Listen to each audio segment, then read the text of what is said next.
inadvertent. Everything was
Hey, Courtney, are you there?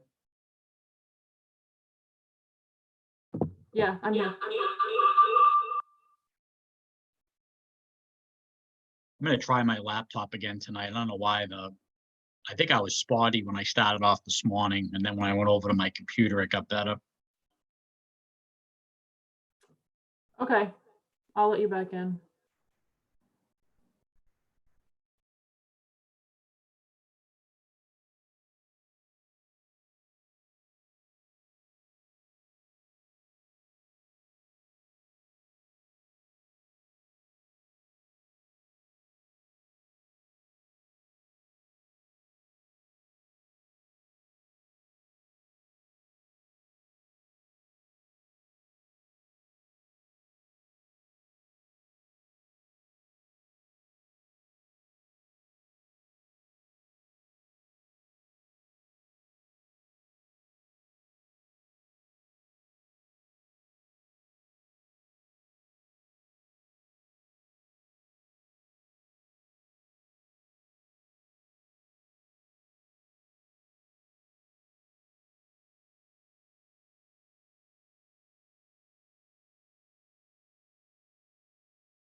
Courtney, are you there? Boop, doop. Wait. Mike, can you hear me? Are Yeah, you called pizza, Janet? No. And somebody else was that too. So Courtney, before this starts quickly, I was on the task force meeting at 10 this morning, but I could hear and see everybody, but nobody saw me. Was that because Chief Hurley didn't sign me in because I got a little late start? No, we did not have a waiting room on that one, and I was the host. So if your name was Okay. pizza this morning, then that's probably why. No, but we should tell pizza now that they have to identify themselves if they want to be heard. Janet, when you Okay. speak, pizza shows up. Say that again? When you are speaking, the name pizza shows up. Well, that's weird. There we oh, go. there you go. I've just renamed you, so we know who you are now. Okay.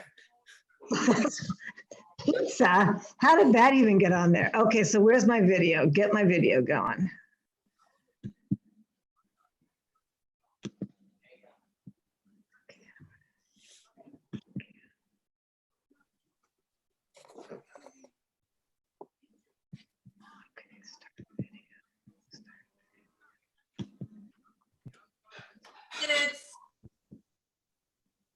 What the heck? What device are you on, Janet? I've been using the whole time. Laptop? Integrated near my.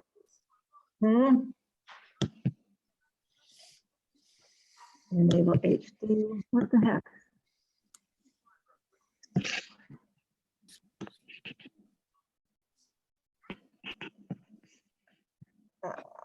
Your connection is unstable. Great.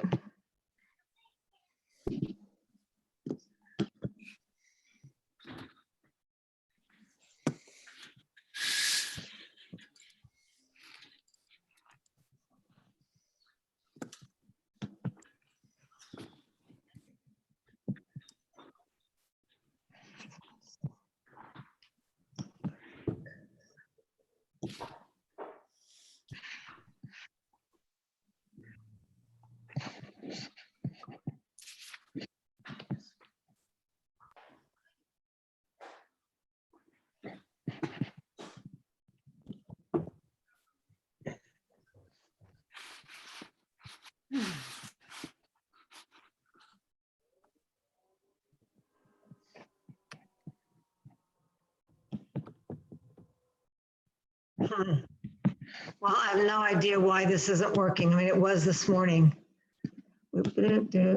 Keyboard accessibility. Any suggestions? Do you have a start video on the bottom left hand of your screen? If you click on the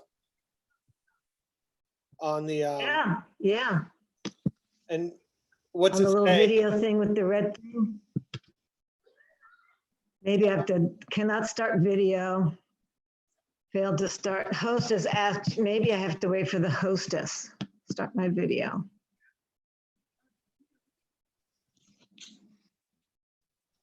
Select another video setting. Janet, when I clicked on my husband's Yes. top, and then I went down and I went to start video, it brought up the background in my den. So that might work. Yeah, I know. Yeah, I mean, this is like my 8th time doing a video thing, and I don't know why it's not going. Video, general. View options.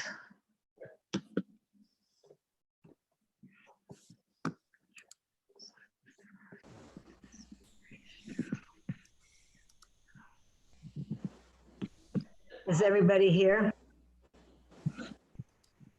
I think so. Yeah, everybody's here. It's just Hi, Janet, I'm here.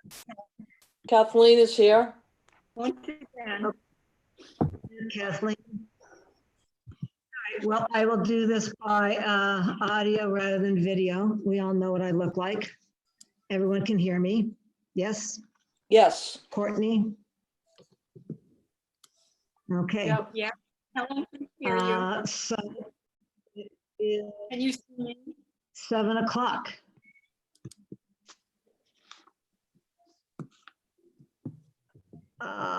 Okay. Yep. Okay, so it is now 7 o'clock on Tuesday, May 12th, 2020. And we will open the Wellfleet Select Board meeting. And we will start as usual with announcements, open session, and public comment. Anybody have a public comment or? I know that Harry Turkanian is on and he has one, so I will unmute him. Okay, Harry, you're good to go. Okay, good evening, Madam Chair. I Sure. just wanted to report to the board that the Town Administrator Screening Committee has completed 2 days of interviews late this afternoon. We have asked the town's consultant to conduct background, query, and reference checks and to verify the degrees represented by the candidates. And Mr. Lynch has told us that he expects that process to take approximately a week. So upon completion of that process, assuming no surprises, we will be forwarding to the Select Board a panel of candidates for the board's consideration for the town administrator position. Thank you. thank you. All right, anyone else? Hi, Janet. I have one comment. It's Kathleen. Okay, I'd like to make an announcement that the Wellfleet Farmers Market will open tomorrow behind the Congregationalist Church. They've got quite a system worked out with regard to safety protocol. So I hope if anyone's in the neighborhood, you'll at least stop by and say hello to what I hope will be a slice of normal tomorrow with the farmers market. Thank you. anyone else?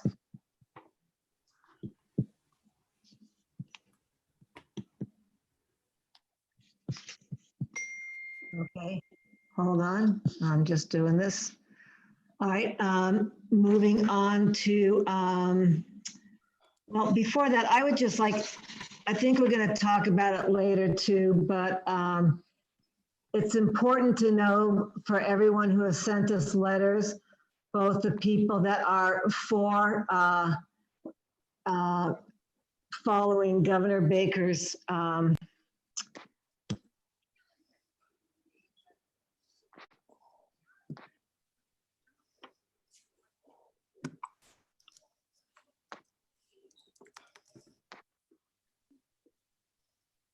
Janet, I can't hear you.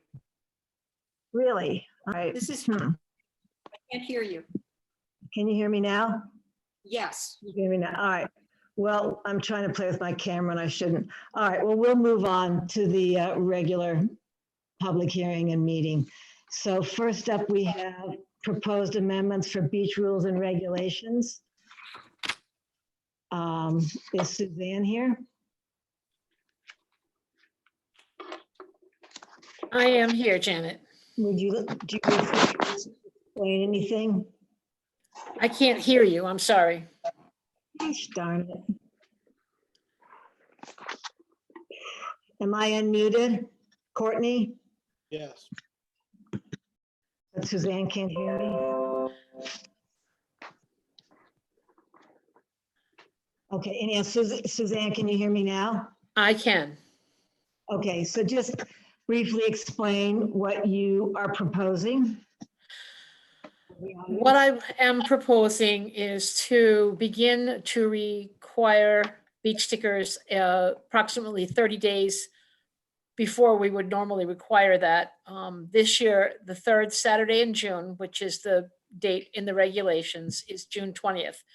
So I'm recommending that we move it up to May 20th. And this would mean that only people with valid resident and taxpayer stickers from last year, which are good through June 30th of this year, plus anyone who's purchased a new resident beach or combination sticker, would be granted access to the beach parking lots. Over the few weekends where we actually had a nice day and the lots were crowded, when I did my drive-bys, more than half of the vehicles did not have Wellfleet stickers. So I think we will reduce the density on the beaches simply by requiring stickers 30 days earlier than we have normally been doing.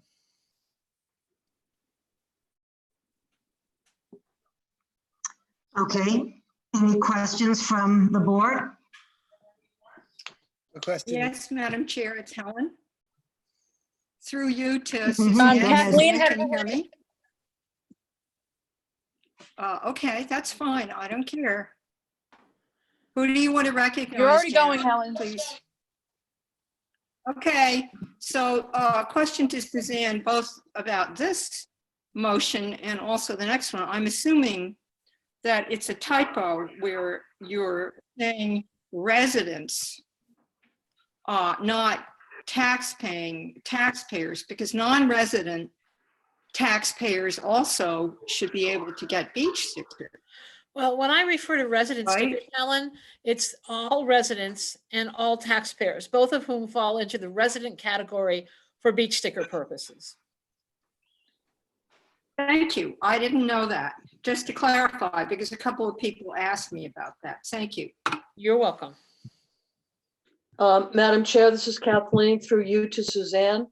I have a question with regard to the logistics. If we are opening up the beaches for stickers on the 20th of May, does that mean we'll have someone at the beaches, at a gatehouse, checking for stickers? And my next question to that would be, will there be lifeguards on our beaches at that point in time? Suzanne. Well, there's a two-part answer. Yes, there will be people at the gatehouses. There will be circulating personnel checking for stickers in lots that do not have gatekeepers. And the lifeguards would not come on duty until the third Saturday in June, which would be their normal Saturday. We're still dealing with guidelines for lifeguards and the protocols for putting them on the beaches. And I don't want to put anybody out there until I know exactly what our end goal is for that. Okay, thank you very much. You're welcome. Anyone else? I have a question. Okay, Mike? I'm just wondering if Suzanne, if you know, if the park will be requiring any stickers to access at that point to Marconi Beach. Marconi Beach usually begins usually the week before we do in June, all their beaches, not just Marconi. So we'll be about 2 to 3 weeks ahead of the seashore in requiring stickers. Okay, and then the other question I'm just posing is, so resident and non-resident taxpayer stickers would be allowed to enter, assuming something goes forward where we have like a situation where there's short-term rentals going on, that we would readdress that at that point. Is that correct? Well, my personal recommendation, which is aside from this early start, would be not to sell visitor stickers until June 20th, which would be when the lifeguards were on. And that would give the board a chance for input and decision on how that would look for visitor stickers this summer. Okay, and that's when we Okay. typically sell visitor stickers anyways. So, Mhm. and then we'll be waiting for the governor's Exactly. orders and, hopefully be sending out a letter that would correlate well with, Right. I did send all of you the spreadsheet from last summer, and the number of resident stickers sold is approximately 5,300 last year, and the number of visitor stickers is 6,300. So by selling resident and taxpayer stickers now, we're still aiming at the lowest number possible of beach users this summer, and then to add to the however many visitors to it as seems appropriate. Thank you.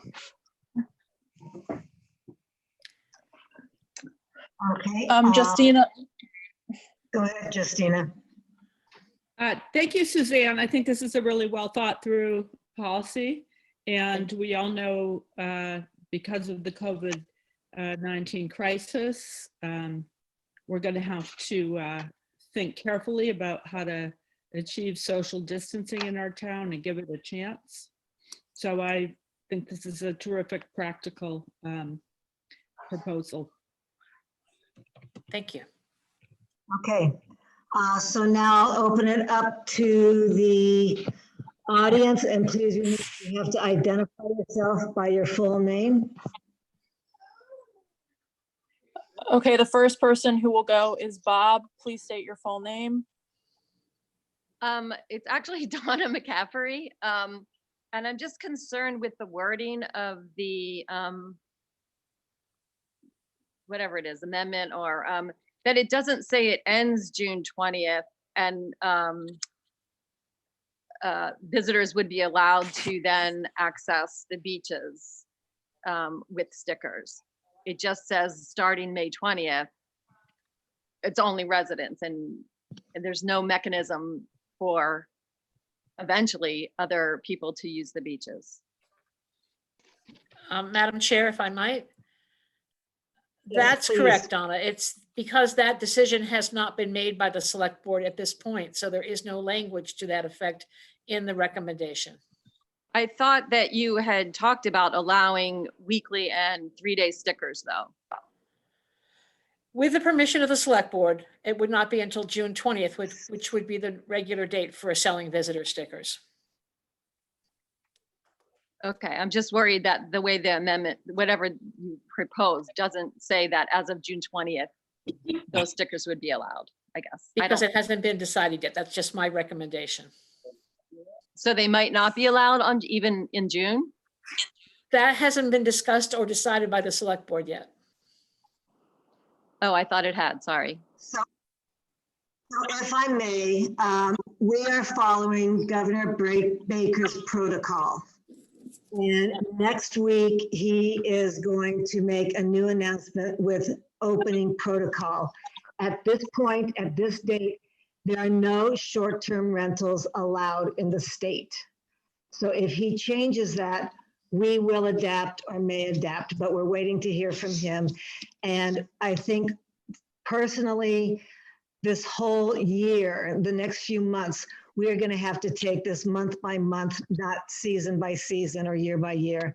The select board certainly wants to support all town businesses. You know, that's one of our jobs, and we'll do our best to accommodate, but there's going to be, it's a new year, you know?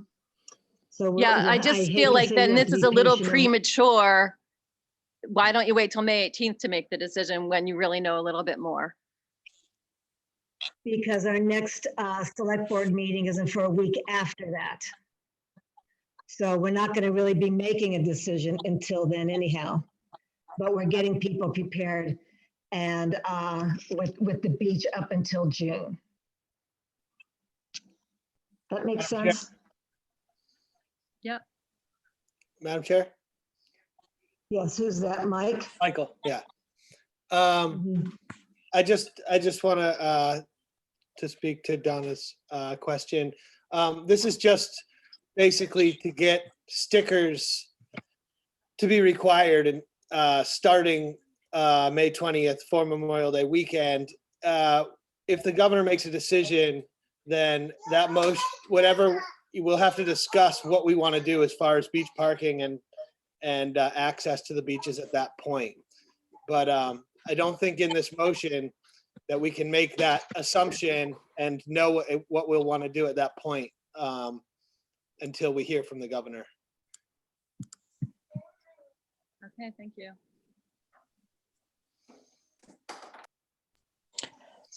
Anyone else? Madam On Chair, the, there's three, public? yep, Okay, Luke Chapman. Hi, this Go is ahead, Luke Luke. Chapman. Hi, this is Luke Chapman. Thank you for the moment here. I just wanted to ask, sort of maybe almost rhetorically, but I see a lot of people smartly saying that we should be listening to the doctors and listening to science. And I wholeheartedly agree with that. The challenge for me with these beach restrictions is I haven't seen one epidemiologist, doctor, etc., talk about the risks of the outdoors. We've obviously seen a lot of news articles about beaches in Miami and Los Angeles, but those are metropolises with millions of people located hundreds of feet from sand. It's very, very different than our experience here on the Outer Cape. And so without a single scientific article, research, without an advocate saying being outdoors is risky, you know, we know the risks are extreme for elder care facilities. And yet we're sitting here talking about shutting down beaches or restricting beaches. And it just doesn't seem congruent with the science. So I just wanted to mention that. And I think this is definitely, I'm with Donna, or the previous speaker. I think this is making a decision before we have all the information. Did you want to say something? Your name came up. So before you get to the beach, you're in the parking lot, you're walking down to the beach, so there needs to be social distancing that way. Even on the past few weekends since April, when this all went into effect, there have been, the parking lots have been full from what I understand. So this is Suzanne being proactive and limiting who can go to the beach at this point. And that's the point we're at. I understand that, of course. Madam, It just seems to me that those are Madam cities Chair? that have millions of people going to the beach. Oops, sorry, Luke. Go ahead, Helen. Through you to Mr. Chapman, there has been quite a lot of science about this. Go Google, if you will, the MIT study on the persistence of the virus as an aerosol. Wait, there's been a lot published about this already. The New York Times had a full double-page spread, whether you read it or not. It was a good fact-checked presentation about how you can get it. And the real problem here is we are having to do, all of us, not just the select board, we are having to do adaptive management like nothing I've experienced in the last 21 years. We have no idea. We can guess, but we have no idea what the situation is going to be like at the beaches. And we want Wellfleet to have a reputation as a safe place. That is the best publicity we can have. And I think that even though some people get this and some people don't, it's still not worth it risking the lives of people who are here trying to get some time in a beautiful place by just saying, okay, do whatever you want. You know, we haven't heard anything, because we have heard about it. And there is documentation of this, and we should pay attention to it. Thank you. Madam Chair, it's Kathleen. May I? Yes, Can you hear me, Janet? Yes, go ahead. Yeah, I can, I'm yeah, gonna you jump can't in hear here me just 'cause- quickly. Pardon me, through you to Mr. Chapman and to Donna McCaffrey. You're looking at this motion that sits in front of the Board of Selectmen this evening as being restrictive. This isn't about us restricting beach use. This is about us rolling out our sales of beach stickers in a phased manner. we're gonna roll it out earlier, a month sooner, May the 20th, because people are at our beaches now. Primarily, those are residents and our non-resident taxpayers. This allows us to garner some revenue, if you will, a couple of weeks in advance. There'll be a decision made with regard to, resident, guests and visitor uses of our beaches later on in June. But this isn't about restricting the beach use.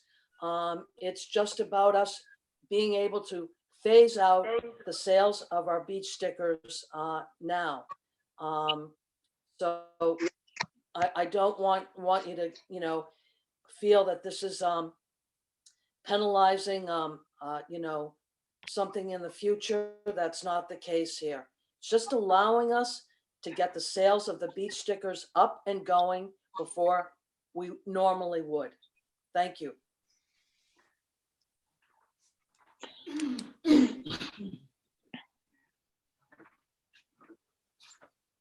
Anyone else?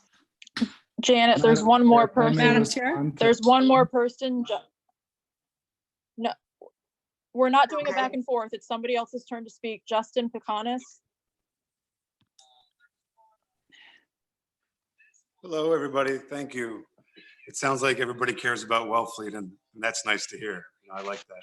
So my question is, under Town of Wellfleet rules and regulations for beach sticker eligibility, there's like 8 different eligible people or whatever.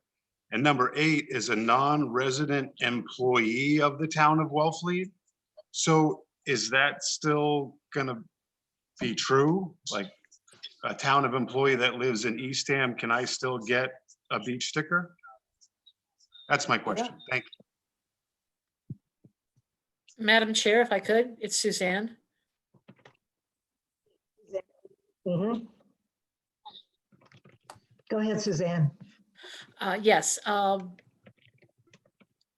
Employees have been allowed to purchase one beach sticker, even if they do not physically live within the town of Wellfleet. It's a modest amount, a modest number of employees per year take advantage of this, and I would assume that we would still be offering that out there for our employees. Because after all, we have the best beaches, they want to come here. And the best employees too. Okay, great. Thank you.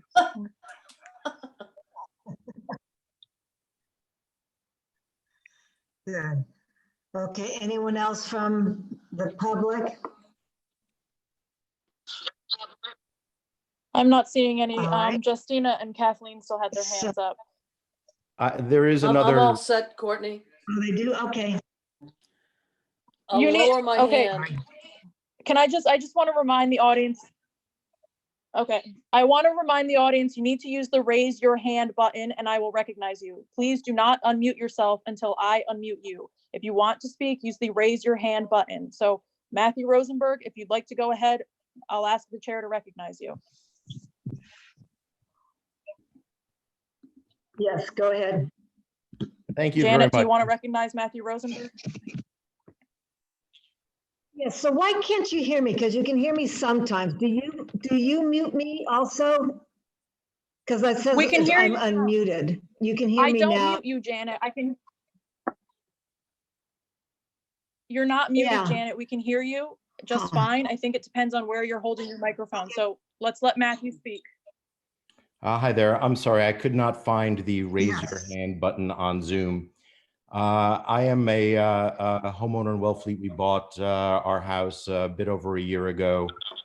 And one of the concerns that I have, I think it was Kathleen Bacon who said that this is really just a way to jumpstart revenue and get some revenue in a little bit earlier. We bought here in order to retire here, and we depend upon income from renters in order to be able to sustain that until we actually retire. And one of the things that the effects that this has is it does impose a restriction on who can come to the beach when.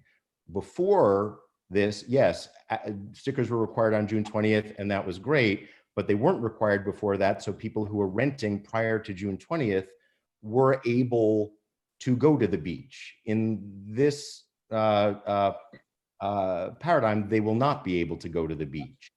If you say that you're going to follow what Governor Baker says, and we have not heard what Governor Baker says, and if he does say short-term rentals shall remain closed, we'll have to suck it up and deal with that. And that will be a way that we can tell our renters in early June that, sorry, we can't have you.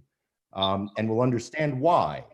But if out of fear, the select board is saying that we cannot have beach access for people who are legally renting with us in June, when they had every expectation that that would be the case, that beach access was going to be available because that's when it's always been available.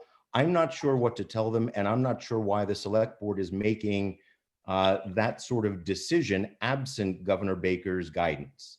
That's my statement, and embedded in it is a question, which is, why would we do this without and prior to Governor Baker's guidance? Suzanne. Well, as I said, he's not giving us guidance, and his guidance, he already has given us guidance of no short-term rentals. So that has not changed as of now. So we're doing this because that's the rules right now. If they change next week, then we will adapt, but it's confusing for everyone. It's an epidemic crisis. Hopefully that, what can I say about that? But we are really taking it week by week. We know that it's going to be very difficult, uncomfortable, stressful for people who are renting and people who also want to rent. And we're all going to have to, I don't know, we just all have to be patient. And I know that that's not the answer you want, but we're working, the town is working, the Eastham through Provincetown, we're all working together. The Cape is working together on trying to figure out what the heck we do with all the people. I think I said at the very beginning that there are 700 to 1,000 short-term rental units available. If they were all rented out in June, we'd have possibly 4,000 extra people a day or a week. So we're really trying to take this, we're really trying to take it slowly. We're opening up slowly, and this is a start. But I hear what you say, and just wait another week. I think we actually have a work meeting next Tuesday, which we could discuss this. Although I don't know if Governor Baker tends to do his press conferences at noontime. It would be after we meet. So yep, we all have to be a little patient. I know that's not a good answer. Anybody else want to add to that? Yes, Chair, I've had my hand up Chief- for a bit, Helen. I would like to add to that. I think Governor Baker did restrict rentals through May 18th. There has been uncertainty. Yes. There hasn't been a guarantee that rentals would be something the governor approved. And then meanwhile, in a pandemic, the select board is tasked with keeping the community safe. So I think that the beach sticker policy that we're going to be voting on today is a reasonable policy. We are waiting for the Governor Baker, but we do have a summer influx in Wellfleet. We go from approximately 3,000 year-round residents to 18,000. It's a pretty much fire hose of influx of population. And in a normal year, this is great. It's Wellfleet. It's summer, it's who we are, but COVID-19 is different. I think anyone, I'm a former owner of rental property, anyone renting their property out, absent of clear direction from the governor, has to have known that there were uncertainties. And to Luke Chapman's comments earlier, not just about who's on the beaches, although we do want social beaches distancing there. It's about controlling the summer influx of population so it's safe. And I think that under COVID-19 conditions, it's different. There's restrictions on restaurants, there's restrictions on business, and Governor Baker is talking about a phased approach. It's not going to be business as usual after the 18th. And, you know, there's been sacrifices all across the community.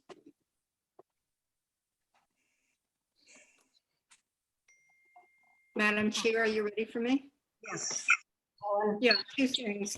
Mr. Rosenberg restating the obvious, nobody is happy about this. Nobody. The second thing is Governor Baker is dealing with the whole state. Even within the overlay district of the Outer Cape, where we have a lot of things in common, the beaches, the draw, the expensive rentals, so on and so forth. Every town has to tailor our response to what's on the ground with us. And we're doing the best we can while listening to not only your needs, but our own needs, because we're in and among. And I'm going to say it again, nobody is happy about this. Nobody. Thank you. Madam Chair. Yes, Michael. So there's a couple points. I mean, one is that there's a lot of beaches that the DCR, the state of Massachusetts, closed right away. We've been keeping our beaches, our beach access open and open to everyone at this point. Now we're in a situation where the weather's really starting to warm up. We've seen periods where our beach parking lots are full, people not complying with social distancing order recommendations. We don't know between now and June what type of weather we're going to be having. We have no control over how many people are entering and exiting the parking lot if we do not do this.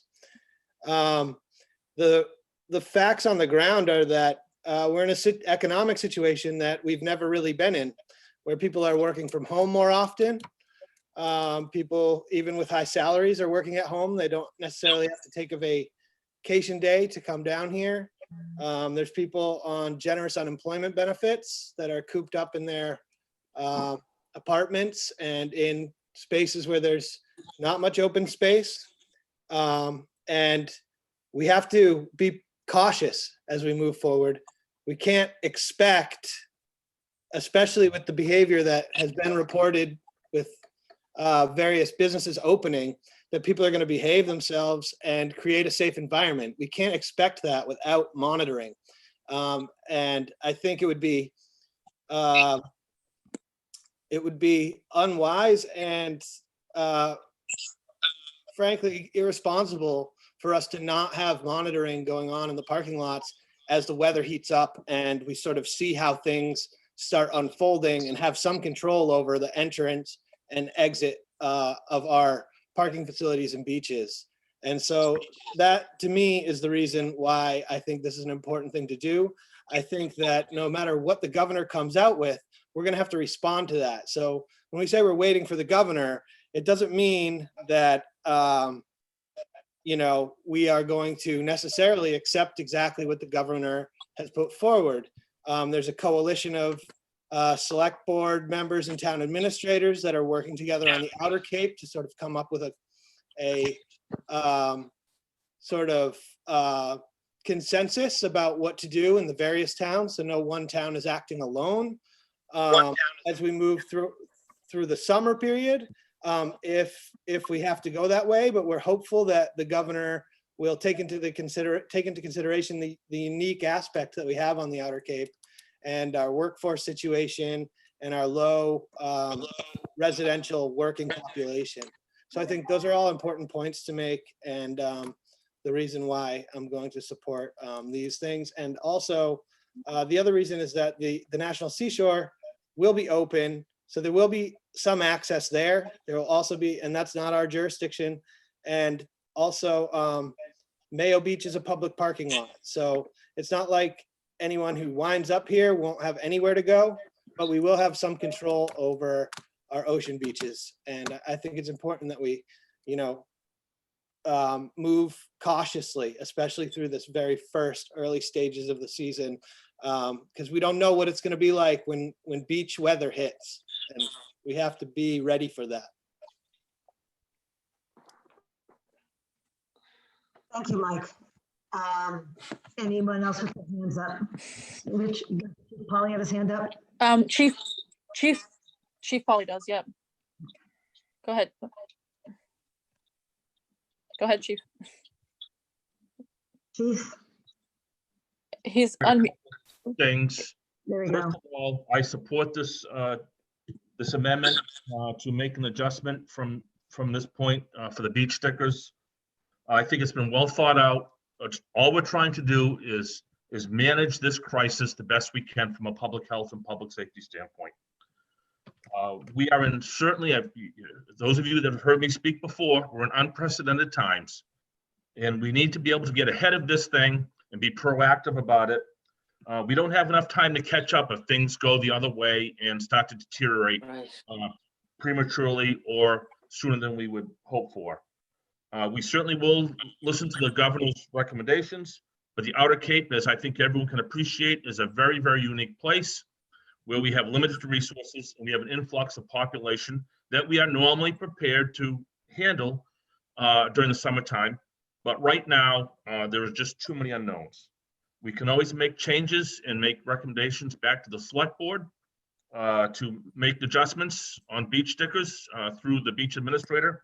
But I think I would implore and ask respectfully that the select board certainly approve this amendment.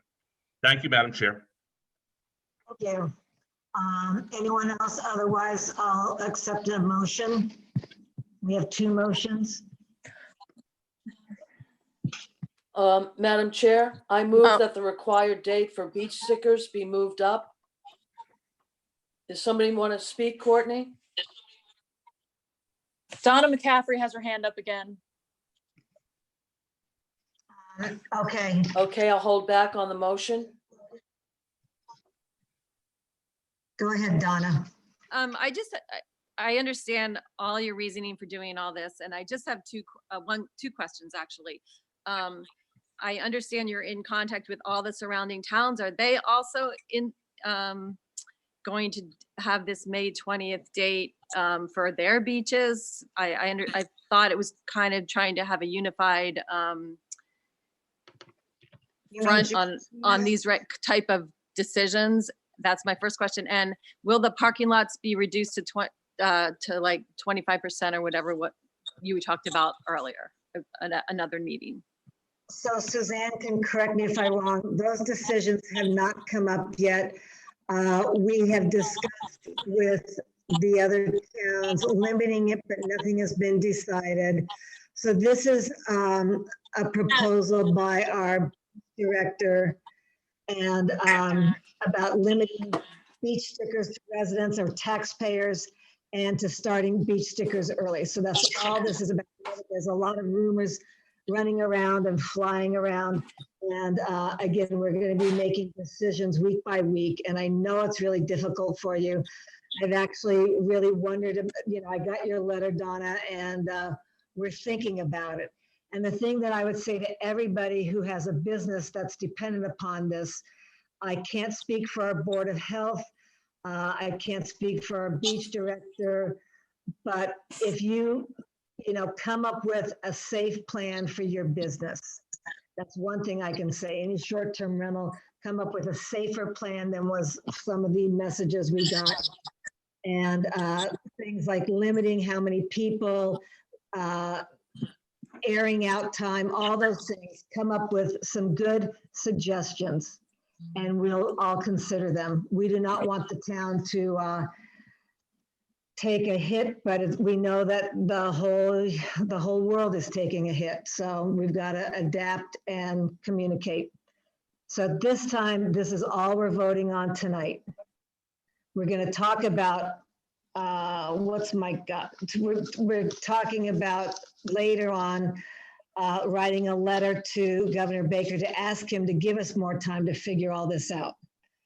But right now, we're just voting on, if you have the agenda before you, were voting on the required date for beach stickers to be moved up to May 20th, and that beach stickers are allowed to residents and taxpayers starting May 20th, required May 20th, okay? And that, I wish I could tell you more, but we really can't. Anyone else? Suzanne, do you have may. any? That's Nothing, Matthew thank you. Matthew Rosensberg again. We have a Larry Robbins. Who do you want me to recognize, Madam Chair? Or are we just going to? Call the motion. Whoever you want, Justina, not Justina. I see Justina. Does she have her hand up? Justina said to call the motion. Okay, fine. Yeah, we were in the middle of making a motion. Kathleen, do you want to make a motion again?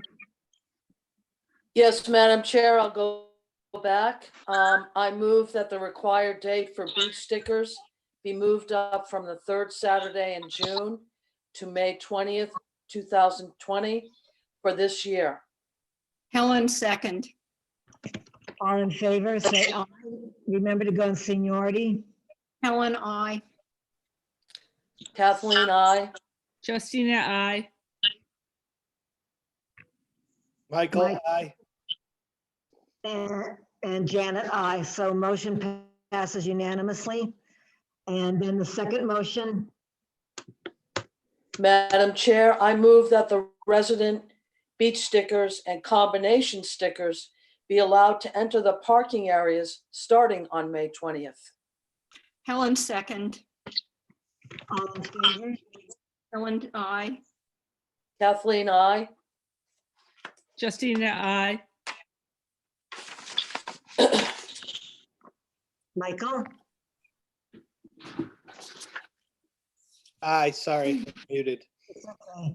And Janet, aye. Motion passes unanimously. Okay. Thank you. Thank you. So we move on to next, the promotion of Detective Geraldine LaPence to the position of Sergeant. First of all, thank you, Geraldine. And I'm sorry you can't see me, but, and I'm sorry that we're not congratulating you in person. But you've done a wonderful job, and I'm really proud that you're moving up and staying with us. Thank you so much. Madam Chair, it's the chief. Yes. Go ahead. Yes, good evening. Mike Hurley, police chief. Just in keeping in spirit, this is obviously a very new way of a promotion for us through Zoom meeting.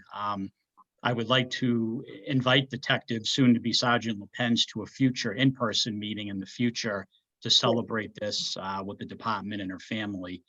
I also just want to give a little background on Wellfleet PD history. Geraldine will be the first sergeant for the Wellfleet Police Department, first female sergeant. And that's quite an accomplishment. Geraldine's been with us since 2003. She has played numerous roles in the department, court prosecutor, detective, evidence. And first and foremost, and she has promised me she will keep this role as a community liaison, both for mental health, substance abuse, and of course, community policing, which she's a huge proponent of here in town. So I would happily request the promotion. And if you have any questions, Geraldine's with us tonight. Any questions from the board? No, Madam Chair. I'd like to just say something. Okay, yes. I'd just like to say that I'm very happy to see Geraldine being promoted into this position. I know that she's a great detective, and hopefully whoever the new detective is going to be able to call on her for all the tips they need. And we're lucky to have her on the force, and she's played an incredible role in local policing, and with outreach. So very happy that she's moved up. Thank you. Anyone else? Justina? Yes, go ahead. Yes, just reviewing all your accomplishments and years of service and education. How lucky we are to have you in Wellfleet, and I hope you're with us for many more years. Oh, thank you so much. I appreciate it. Geraldine, would you like to say anything? Only that I've been here 17 years. I've enjoyed all of it. And I'm very proud for this promotion, and I thank you very much. Thank you. Anyone else? Otherwise, I'll take a motion. Madam Chair, I have my hand up. Okay, I'm not seeing hands. Okay, there it is. All right. Yeah. Hi, I'm Detective LaPence. Thank you for staying with us. We need you very much.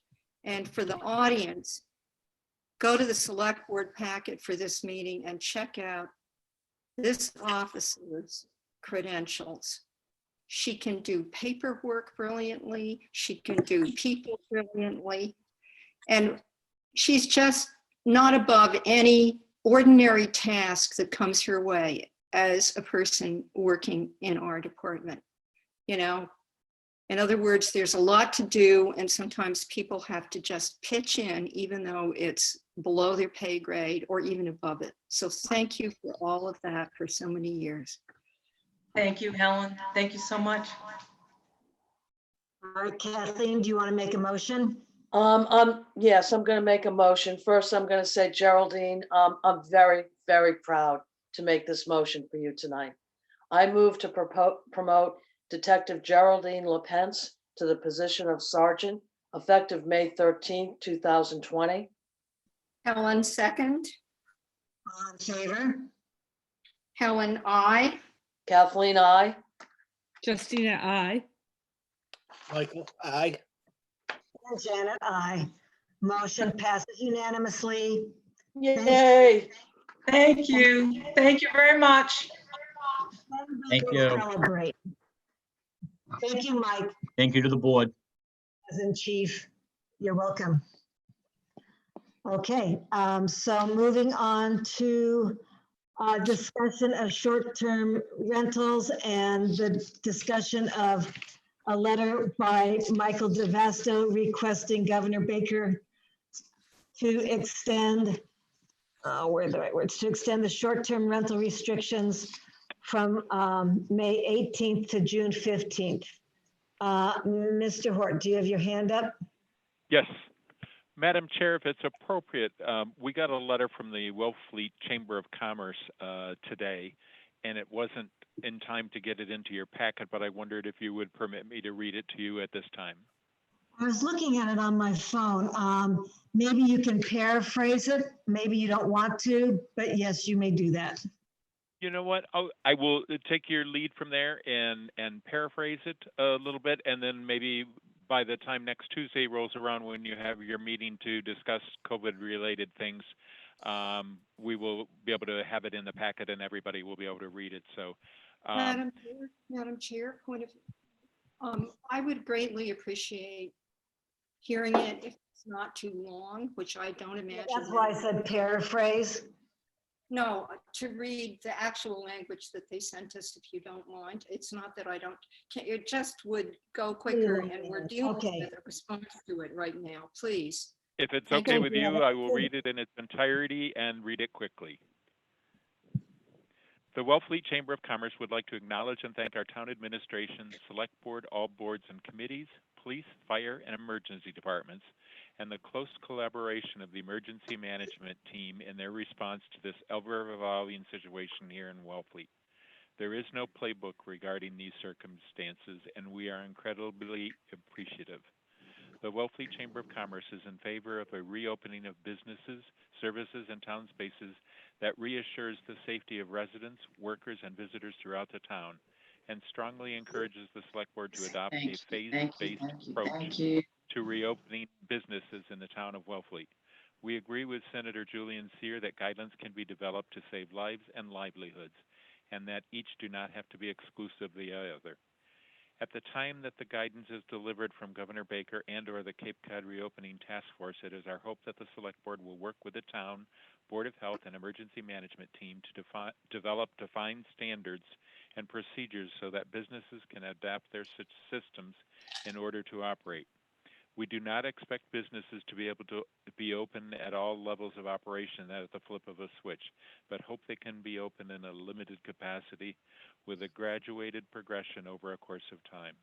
We respectfully ask the town work together with the surrounding towns on the Lower Cape and Outer Cape, developing short-term policy. This includes uniform guidelines for minimum stay of visitors, as well as guidelines and cleaning procedures for accommodations. We should expect that someone staying at a motel in Eastham, a bed and breakfast in Provincetown, or renting a home in Brewster is going to come to Wellfleet to have a meal or recreate. And deterring visitors from staying in town, they will find another town close by, may not necessarily result in greater public safety, but will disproportionately and severely affect the livelihoods of those that operate short-term rental businesses, as well as the staff employed by them.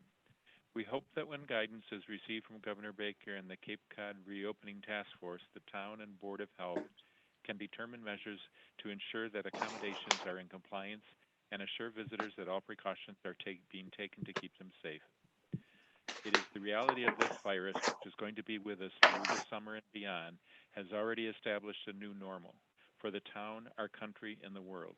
Essential businesses have adapted their models and made accommodations to keep their employees and the public safe. And we believe that all businesses can adapt to do the same, given a defined framework and guidance. The Chamber looks forward to providing additional input to the town during this fluid situation. We believe there is a balance between saving lives and livelihoods, and feel that we can work together to develop standards to achieving both. Respectfully submitted, the the Wellfleet Chamber of Commerce. Thank you. Thank you. And yes, I do look forward to working with them. We need their input. Anybody, Justina and Michael both have their hands up. Courtney?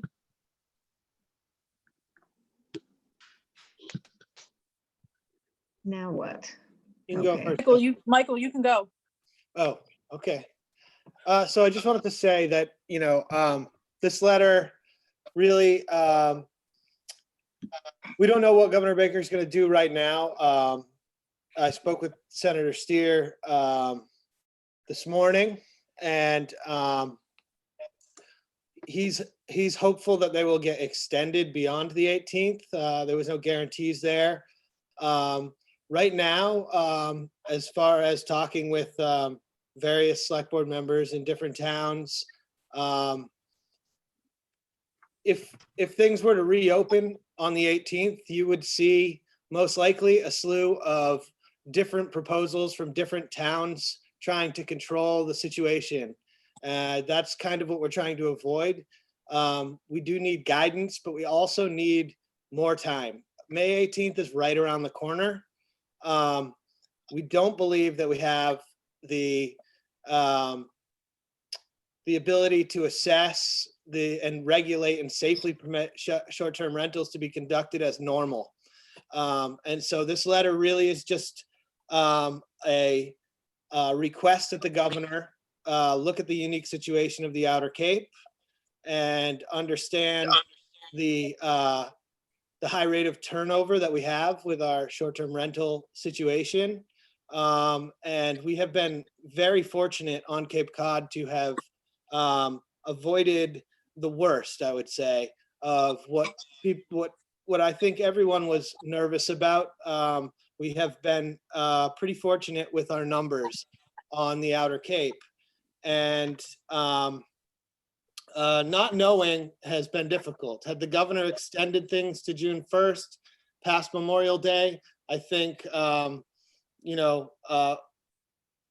we maybe have been looking at things a little bit differently. Not doing that and extending them to the 18th sort of put select boards in a position where they had to start thinking about Memorial Day weekend and the potential that short-term rentals could be going on as normal. And we know, the numbers are pretty staggering of turnover from 1 week to the next.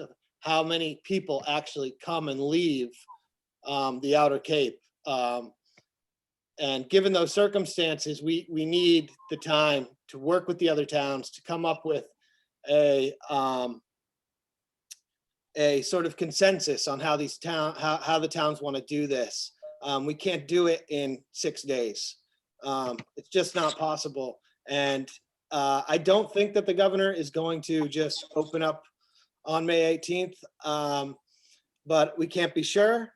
So I strongly advise that we send this letter out to the governor, urging him to give us this amount of time to really come up with a way to do this. You know, I have my positions and others have theirs, and there's some surveying going on amongst select boards about, you know, their positions on things, and that relates to beach stickers as well.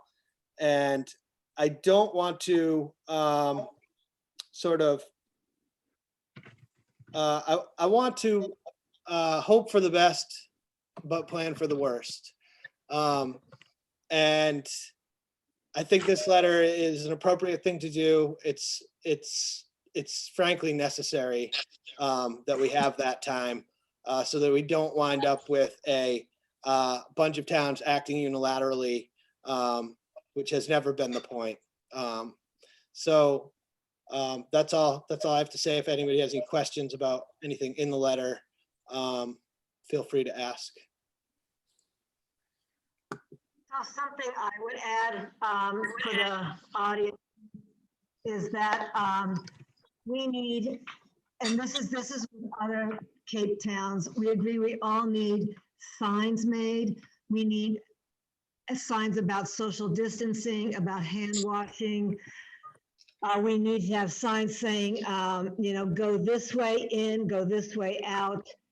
There's really a lot of preparation behind the scenes that every town on the Cape is working on. So yes, I would support this letter. Anybody else?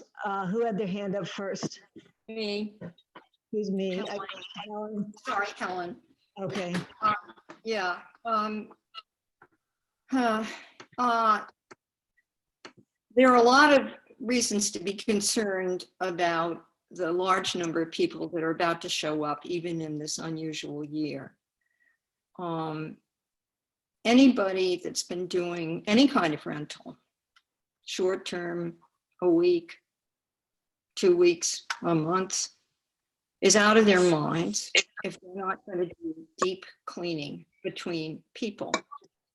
One of the things that occurred to me when I was looking at the logistics of someone doing short-term rentals in whatever way is that the kind of changeover cleaning, and I know that at least 2 people on the select board have done that, I'm one of them.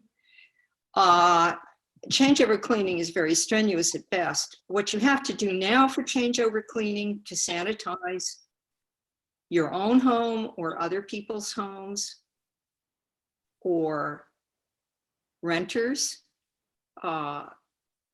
places where they're going to be, can't talk English, is way beyond the normal cleaning for changeovers. And there are a number of protocols that have come out. Chamber of Commerce has, put some out there. Non-resident taxpayers had a nice bulletin about that. But that's up, in my mind, that should be up to the people that are that kind of renter. I know a number of people who have decided not to do it this summer because they're looking down the barrels of that and they realize they just can't do it in a way that makes economic sense or just plain living sense.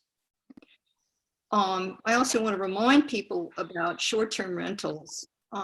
If somebody rents for a month, a lot of people I know who come up here, and I know quite a lot of them, they're not second homeowners. They come and rent a house. Friends I have from my other life in New York.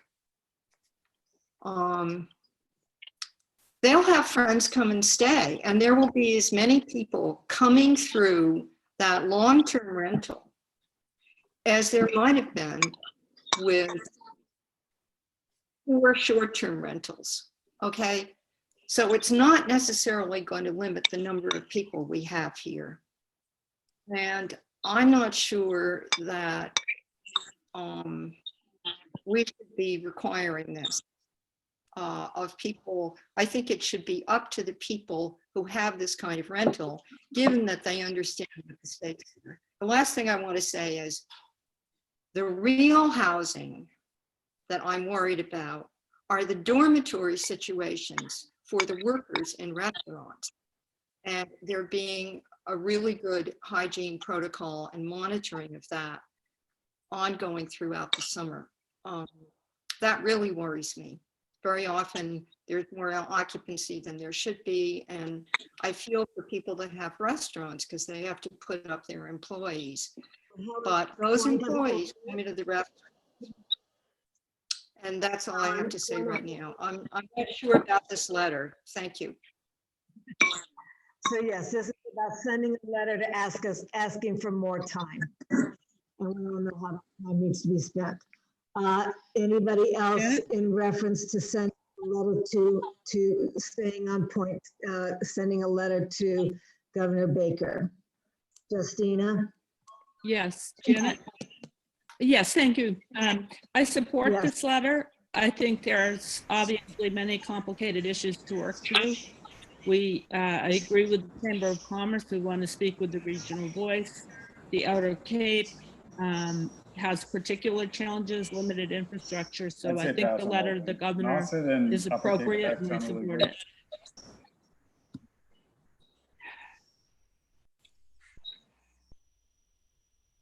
Are you done, Justina? Justina, you can. What's that? You can continue speaking if you have anything else to say. People who are not being recognized need to stay on mute, please. Yes, and I mean, I think that there's a lot of issues to think through. That's why the letter is important and I support it. And again, this is an unusual year. I understand the anxiety of people that want to rent their houses is normal, but this isn't a normal year. And we've got to be realistic about the 18,000 population spike Wellfleet alone looks at. And we have to keep our community safe. That is the number one mandate we have as elected officials.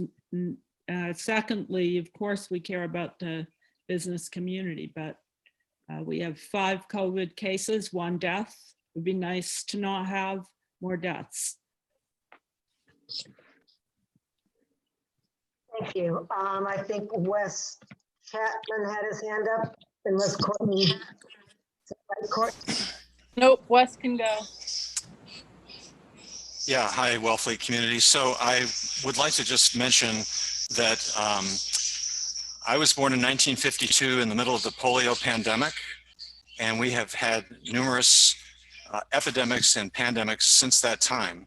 And I have never seen in the last few years where we've had H1N1 and the swine flu and so forth, the level of panic and borderline hysteria that is greeting this particular situation. And you just said it, Justina, you know, we've had 5 cases and 1 death. We have it pretty well substantiated that this is a death of older people like myself who has a pacemaker who are at greater risk. And we are running the risk of, as a community, of completely destroying the rental vacation business that a lot of us have built over the last several decades. My wife and I have rented here for years, including in Eastham. And I just don't hear anything that anyone is saying that is going to say an influx of people is all of this virus. I don't think there's any evidence that it will. We've had very, very little of this problem in our community. And, you know, the whole theory is that somehow if we can kind of reduce the number of people, that's going to get rid of the virus, and it's not going to get rid of the virus. And Justina, to your point that you said earlier, on the basis of the way we're operating now, we will never reopen. We will just never feel safe. We'll never say, okay, yeah, we're okay now, because there'll always be some other thing that will lead governing officials to want to shut down the entire town, the entire state, the entire country. And so I think it's time for us to say, you know what? We faced epidemics and pandemics before. Disease is something that is part of the human condition.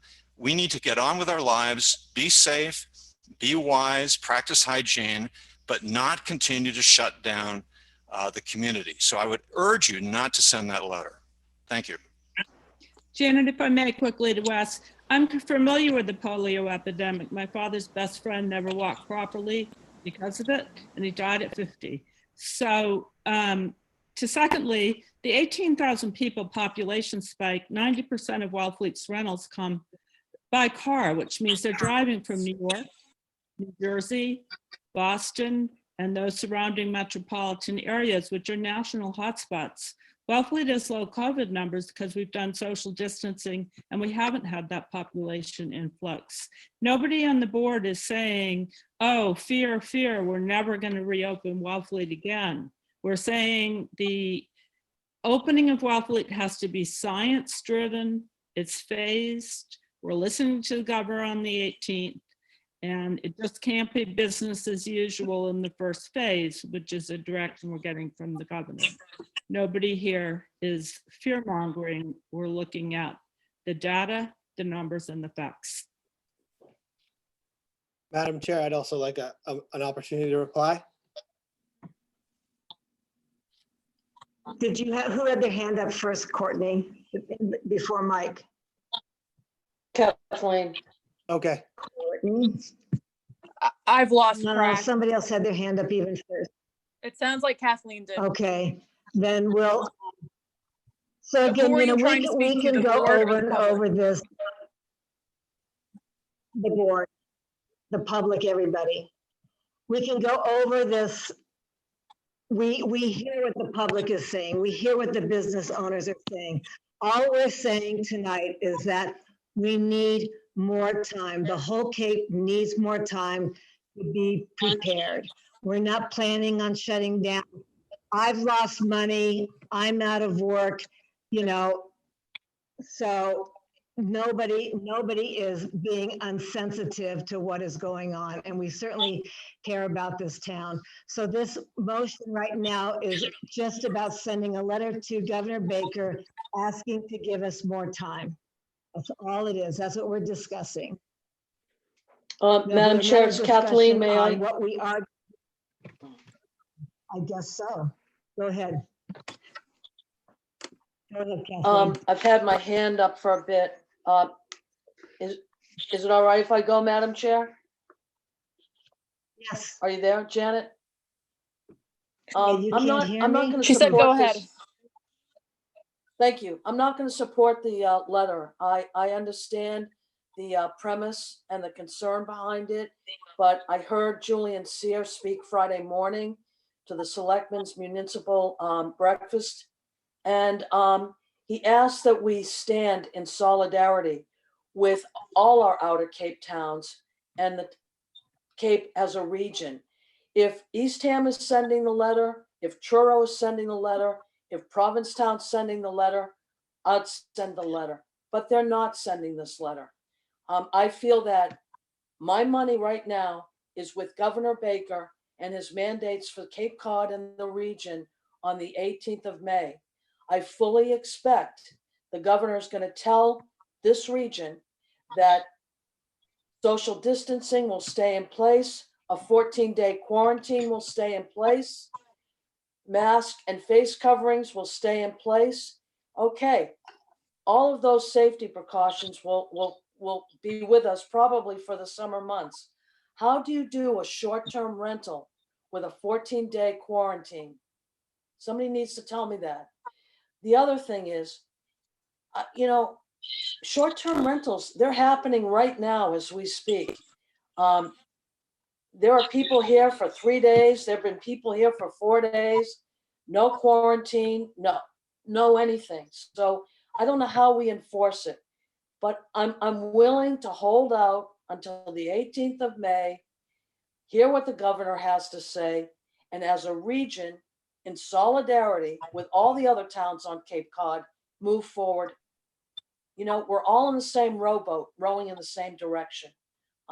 So that's where I stand on this. Thank you. Thank you. Madam Chair. Who's next? Just I've had my hand up for a while. all right, go ahead. You've already spoken Thank too, you. but go ahead. Okay, go ahead.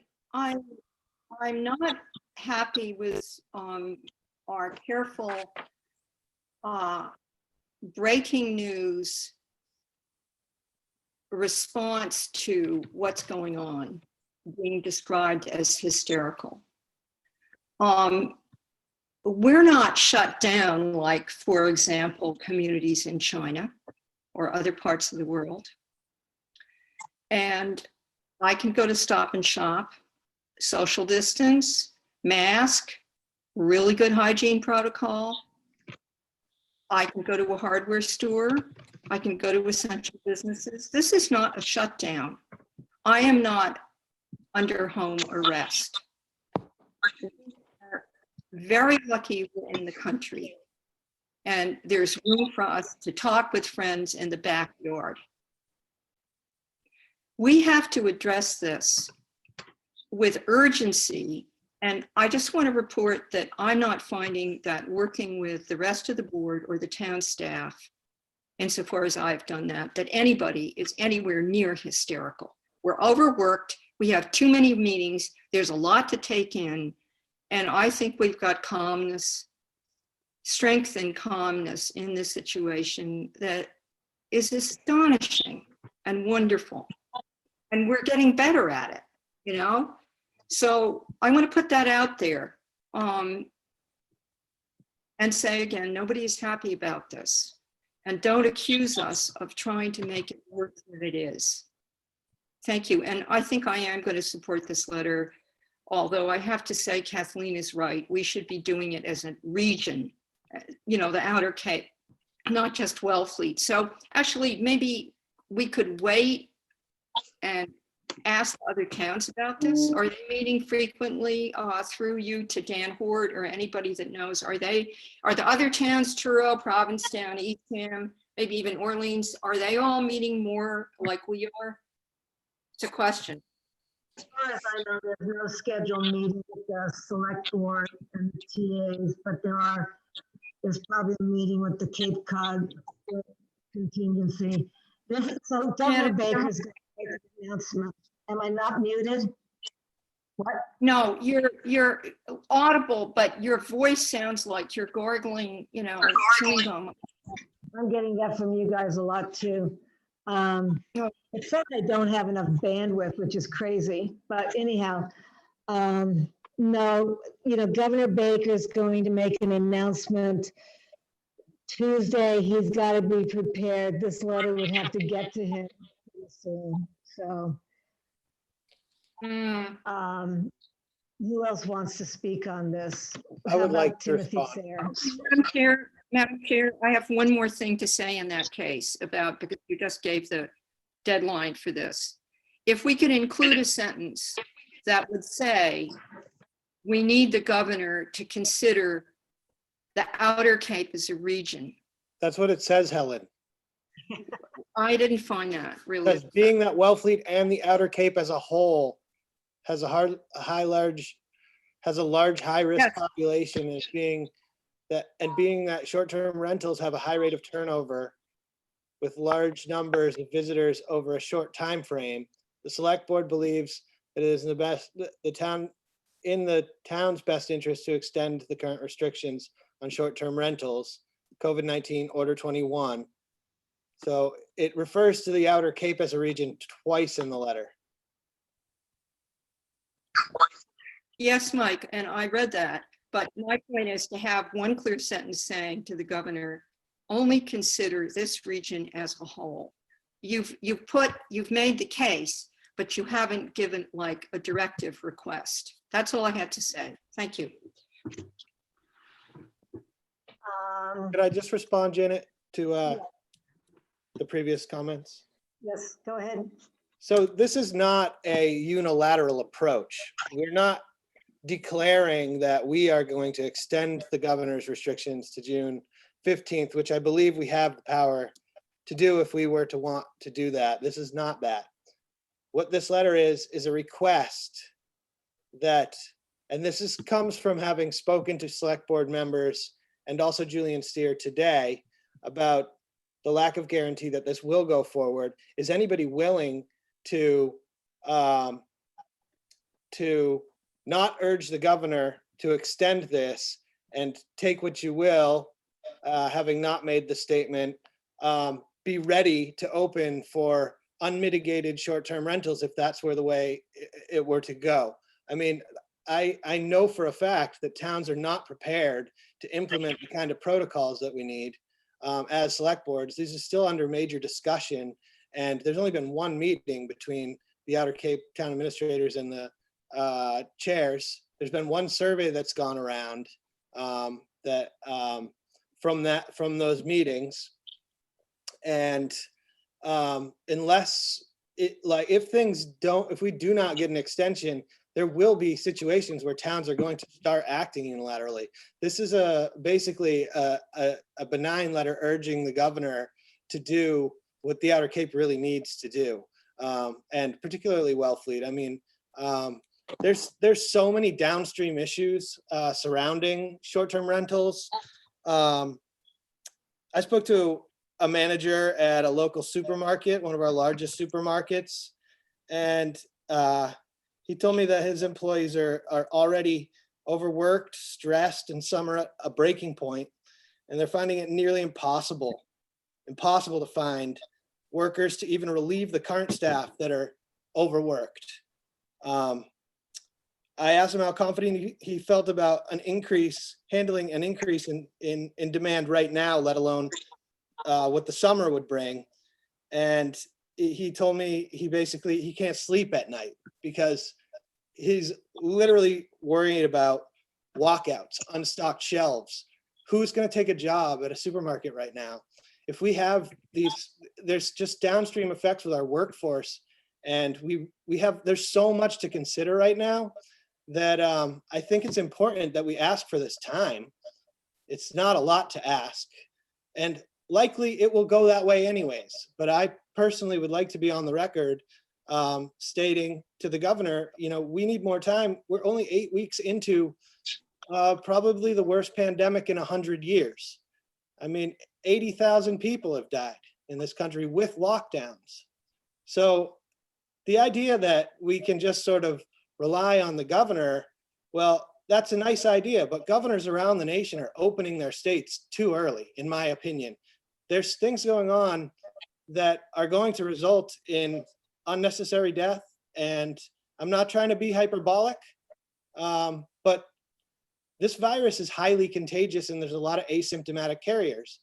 It's different. It's not the flu, so not sending this, I think is sort of I think it's a little irresponsible to not ask this of the governor personally.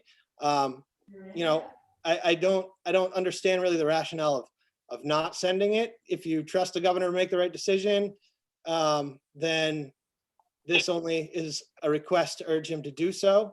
If you don't think it's the right decision and you're ready to open things up May 18th, then I guess I understand not voting for it. But I feel confident that the other towns on the Outer Cape, just because they're not sending a letter, I don't know if they're not sending a letter, but just because they're not sending a letter doesn't mean they don't support a letter. And I'm ready to vote on it. I feel confident that, it's something that we need to do. And I think the short-term rental situation is just incredibly complicated. I think that our workforce situation and the fact that we have about 125,000 people at a low estimate coming in and out of the Outer Cape every week, like 500,000 people a month. The fact that we have low numbers on Cape Cod, there's no rationale to open up leisure tourism to 500,000 people a month. I mean, that's just not a rationale. That's a recipe for an outbreak that is going to be very difficult to contact trace and contain. And I just can't reiterate it enough. We're only 8 weeks into this pandemic here. And frankly, I don't want to see unrestricted situation lead to a sort of unmitigated disaster. I mean, I'm not saying it's going to go that way. I hope it doesn't, but we need to mitigate. That's our job. So that's it. So, I hear you, Mike. I think it's great.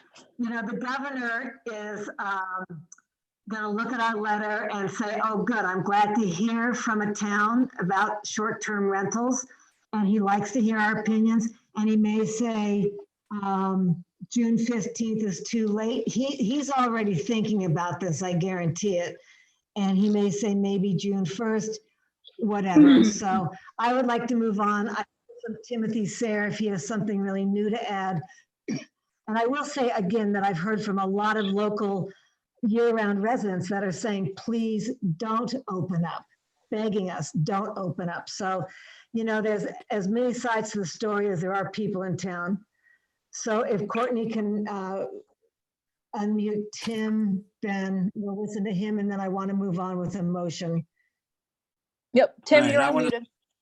Thank you. I want to say good evening, and I respect that the 5 of you on the board have a very hard job to do, and I understand that. The only thing I'd like to say is that you also have to realize that you're impacting all of your townspeople. Mike, I know you're impacted. Kathleen, I know you're impacted. Janet, I've heard you're impacted. The other two, I don't know what you do, so I'm not sure. But I know it impacts, you know, also the board members. I know that you have to do what you think is right, but you also have to balance out what is good for the people that live there or won't live there next year because they can't make it through this year. I understand your concern, Michael. I agree with a lot of the things you say, and you know that. I agree with a lot of things the board does. Just balance what you do with what's good for the community and for the safety of the people.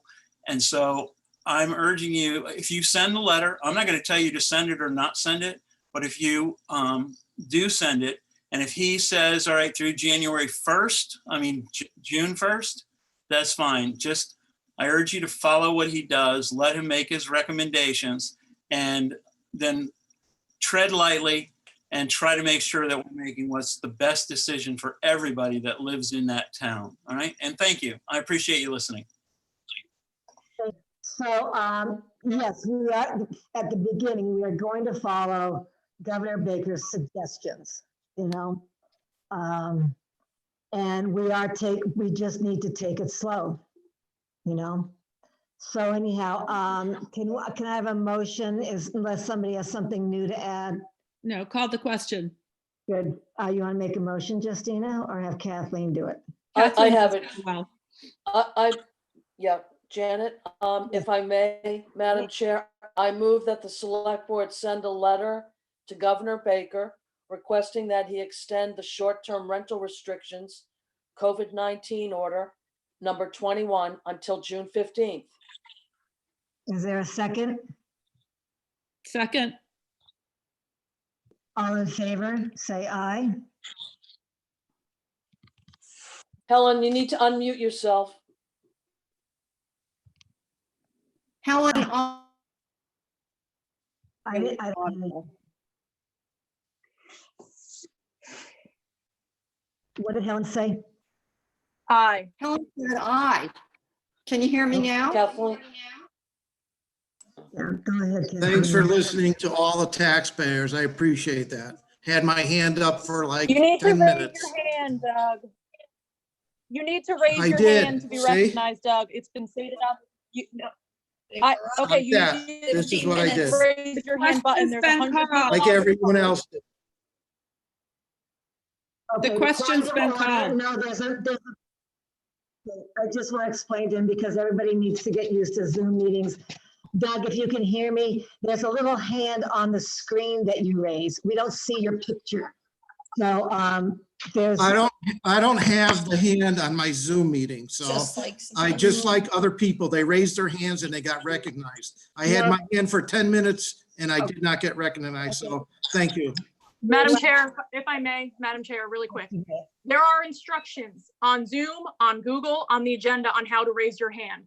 This meeting has 100 participants on it, and I cannot scroll through everybody while taking minutes, while trying to facilitate to see who has their hand physically raised or not. If you Well, want then to, other people had Doug, their we're hand done with raised this. like I We're did. done. So The thank you. question has been Okay. called, and we're done.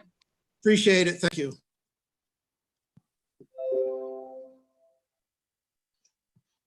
Janet, you want to get back to the vote? Yes, so Kathleen, I, Helen, I, Justina. No, I didn't vote. I didn't vote yes, Janet. Oh, okay. So you're voting no. All right. Are you going to call all in favor and all not in favor? Is that how you're going to do this vote? Well, I started out saying all in favor and I heard Helen. Let's start all over again, Janet. Let's go. Let's start again. I'm going to make the motion again because we've been so interrupted so many times. I move that the select board send a letter to Governor Baker requesting that he extend the short-term rental restrictions for COVID-19 order number 21 until June 15th. Helen second. Okay, Helen, Helen. Nick, hold on. Can you hear me? Yes. Courtney, can you hear me? Yes, I can hear you. I am changing my vote. Helen, nay. Kathleen? Kathleen, no. Justina, yay. Michael? Michael, yay. And Janet, yay. Motion passes 3-4, 2 against. That was hard. Okay.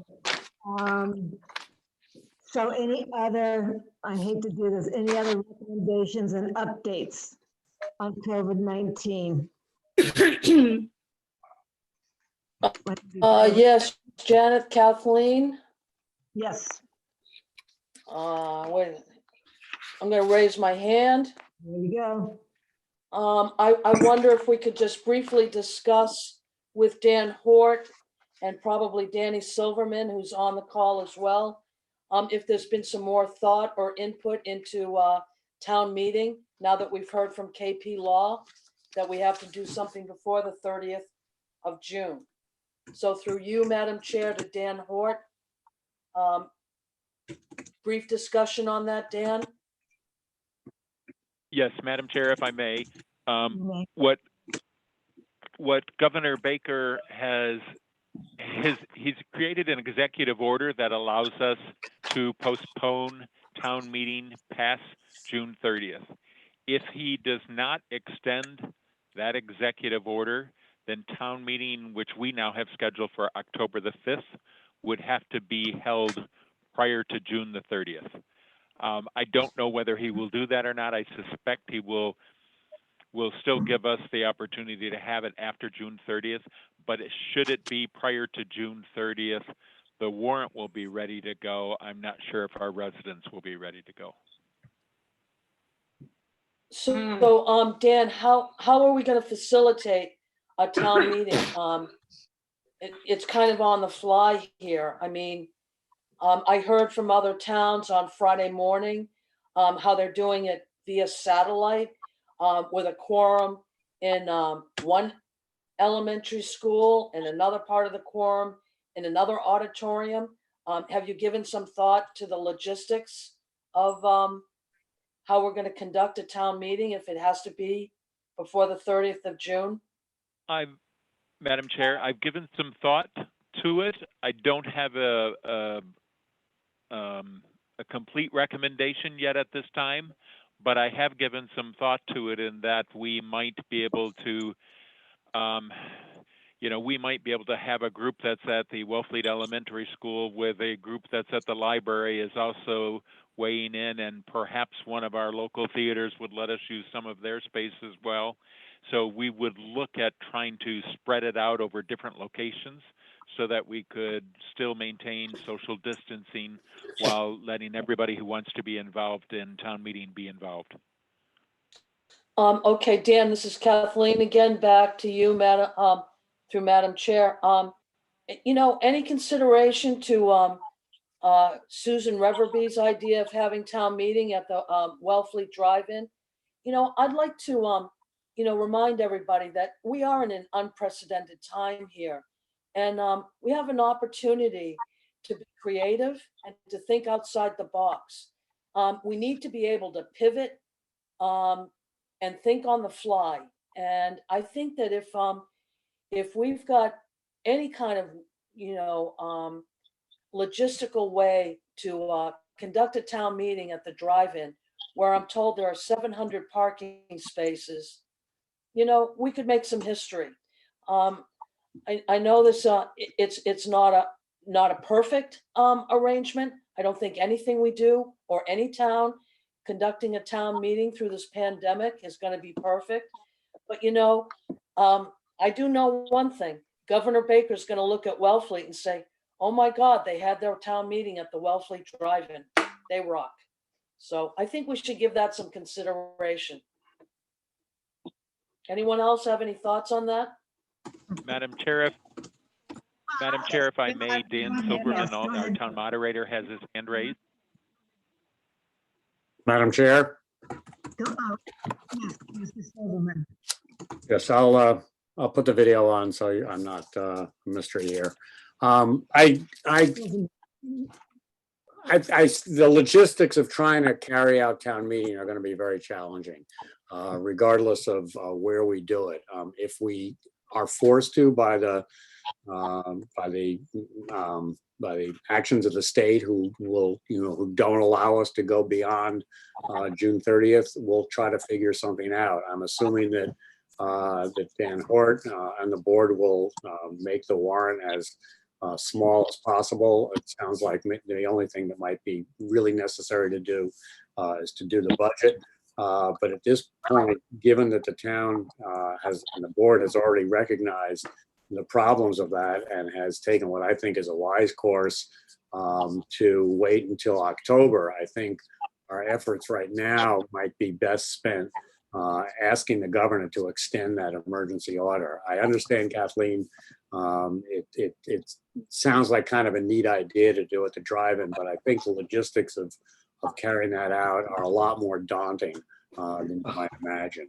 The same thing with carrying out a meeting in multiple locations.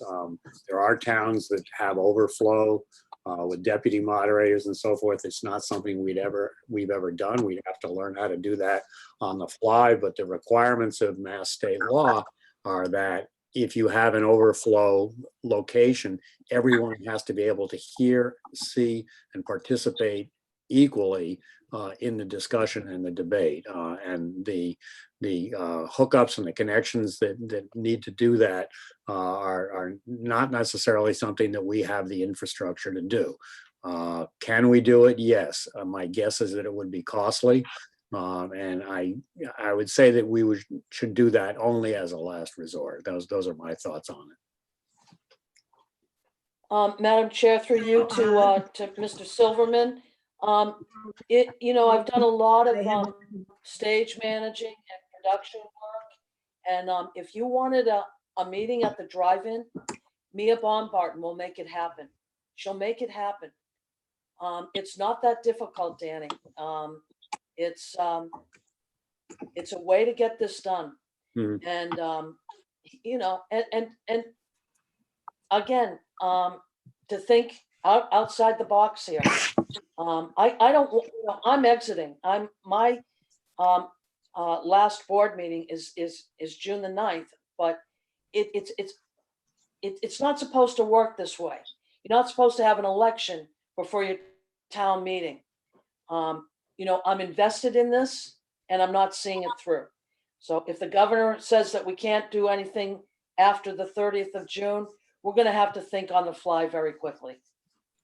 Well, I can't argue with you on that. And I know Dan has been thinking about this, Mr. Hort, and he and I can try to talk offline to see if we can come up with some ways of doing this. But again, I'm hoping that we're given the latitude, given how extraordinary these circumstances are, that we don't have to do it.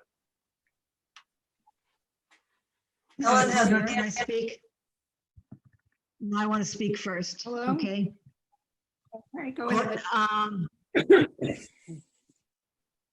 So these are things we need to make a list of and have discussions at our work meetings next Tuesday and every other Tuesday. We need to have a group like Dan, Mr. Hort, Mia, and other people that are savvy about this to come up with a plan. Because this again has been talked about since the beginning of April, but we really haven't made any big headway. And that's the same with all of the opening, the slow, soft opening protocol. We have to have signs in place, protocol in place. And so I would propose that we discuss this at our next work meeting or the one in the following work meeting.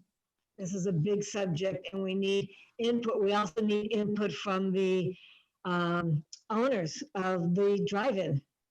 So how do we even get on this? Dan? Madam Chair? Is Dan there? Madam Chair? Yes. Yes. Yes, I hear you, Helen. Yes. So, Helen. thank you. Dan, yeah, it's a little hard. Danny, through you to Dan Silverman, you said a last resort. I disagree with that. Not only might we be faced with having to get ourselves together for this month coming up, June, but in October, we don't know what this virus is going to be doing. And the drive-in in October is not really as good of an option as it is in June. The other thing is, both Kathleen and Dan Hort, who are very much participants in the warrant that we've been bringing forward through the year, will probably not be here in October. I'm saying probably because who knows what time will bring. But the main reason to work something out now about how to do this is, it's the same thing that the hospitals and the healthcare system wished it had done a little better before this hit. We need to work out how to deal with these situations because this is not the last one. As we know in other countries, when they've lifted their often much tighter restrictions than we have, they've had spikes again. The flu we had 100 years ago in the world went on for, what was it, 3 or 4 years? And we don't know how this is going to go. So I think we should, I think we should get on the horse and ride it hard and figure out what to do with it now and to check out the drive-in. I think that's a really good idea with Mia, and to do, just to make sure that every single speaker in the drive-in works. You could have social distancing. Okay, as I said, I'm going to have it. Point of order, Helen. Let me finish. Helen. What? I'm not going to let you finish. This is a whole discussion unto itself. We're not going to start talking about the speakers working in the cars and stuff. We have to have way more information. So please, we will have a specific meeting on town meeting. The last thing I want to say, Madam Chair, was to agree with you that we need to have a meeting very soon with people who can actually address this. That was the only other thing I was going to say. Thank you. Thank you. Thank you. Good. So unless somebody has a real, definite input on how we can do this,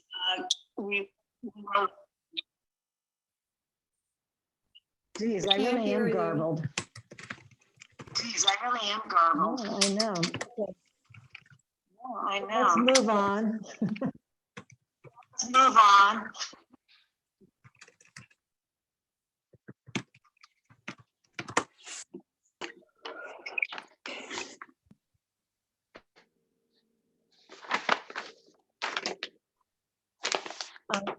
So, Kathleen, did you have something to say, or can we move on? I think we're all set to move on to business A, Madam Chair. We're Yes, going to thank review an you. open meeting law response. Yes.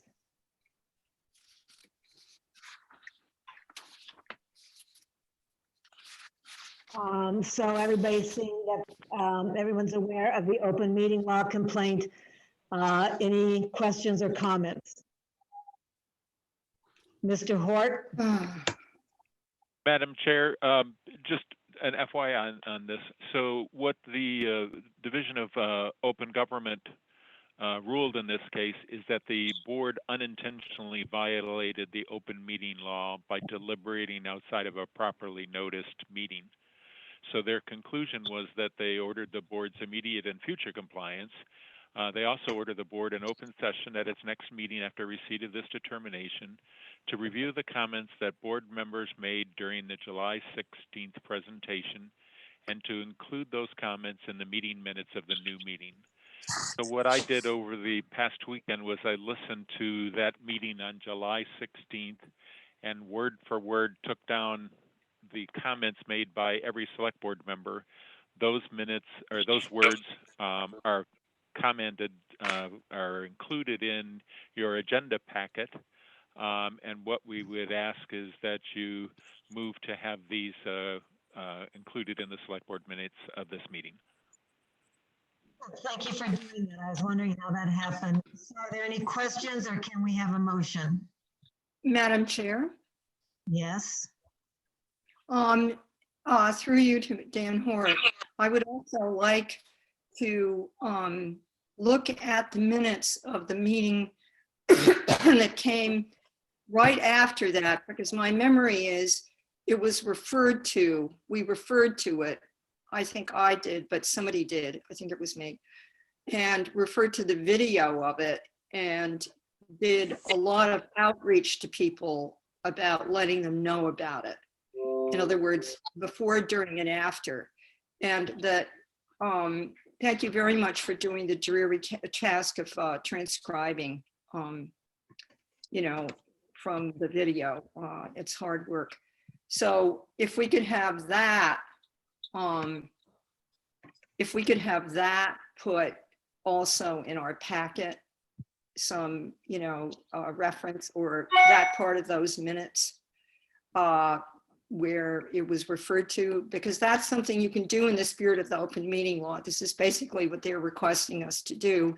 And I just want to say my experience of how we've been much more careful, even much more careful about making sure meetings are posted since then. It was inadvertent, has been exemplary. We've been much more careful about it because we want to be. Thank you. Janet, do you want a motion? Yes, please. Was that a yes? I have a quick question. All right, Mike. I just want to be, I want from Dan, maybe some clarity. Deliberation, I was under the impression that what constitutes deliberation is to garnish an opinion on something, not to ask a question. So I'm just wondering, I just want to make sure that going forward, that if these things happen, that, you know, just by asking a question, that we're not in deliberation. I feel like that was sort of unclear, and it's been my understanding that in order to have deliberation, you have to have made an opinion. And I'm not saying that nobody made opinions in this. I just want to clarify this and have an understanding while we're talking about it, so we don't make the same mistake again. Madam Chair, in response to that question, Mike, I would agree with you to some extent in that if you're just asking a question, it probably isn't going to be a violation of an open meeting law, but anytime 3 select board members are together in a meeting, we should post it as a meeting, regardless of whether it's just a question being asked. Just to be safe, we should post it as a meeting so that the public can hear whatever the select board is up to. Sure. Okay. I just was really careful in that meeting not to give my opinions on anything. So I just wanted to make sure I was okay in that. Sure. I think the problem is that we all like to talk a lot. Okay, so can I have a motion? I move to include the select board comments from July 16th, presentation of a 208 plan, meeting in the select board minutes of this meeting. Second, Helen. Okay, all in favor? Helen, I. Kathleen, I. Justina, I. Michael, I. Janet, aye. Motion passes unanimously. Thank you.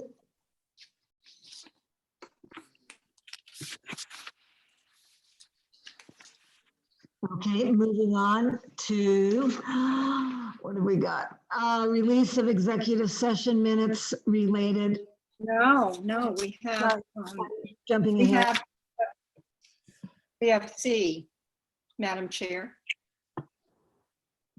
No, we We're have on B, Helen. release of executive session minutes related to 3 Kendrick Avenue. So I move that we have, these have been approved. There was a question as to whether these meeting minutes have been approved, and they have been approved, so we can now vote to release them. Helen? Janet, please, did you all get the minutes for February 26th that I sent in the middle Madam of the Chair, if I night? may, Yeah, Mr. Hort? May I finish, please, Dan, if you don't mind? I'm sorry, you'd asked a question, so I thought you were finished. No, sorry. I went back to the minutes. Dan sent 4 sets of minutes and I reread all of them.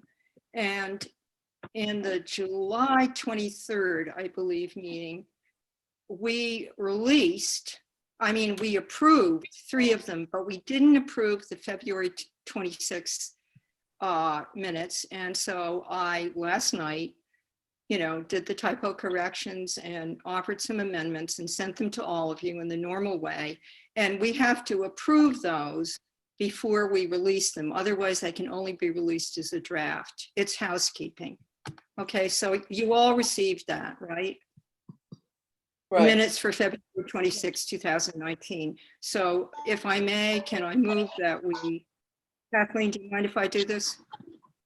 Go right ahead. Kathleen? Go Thank right you. ahead. I move that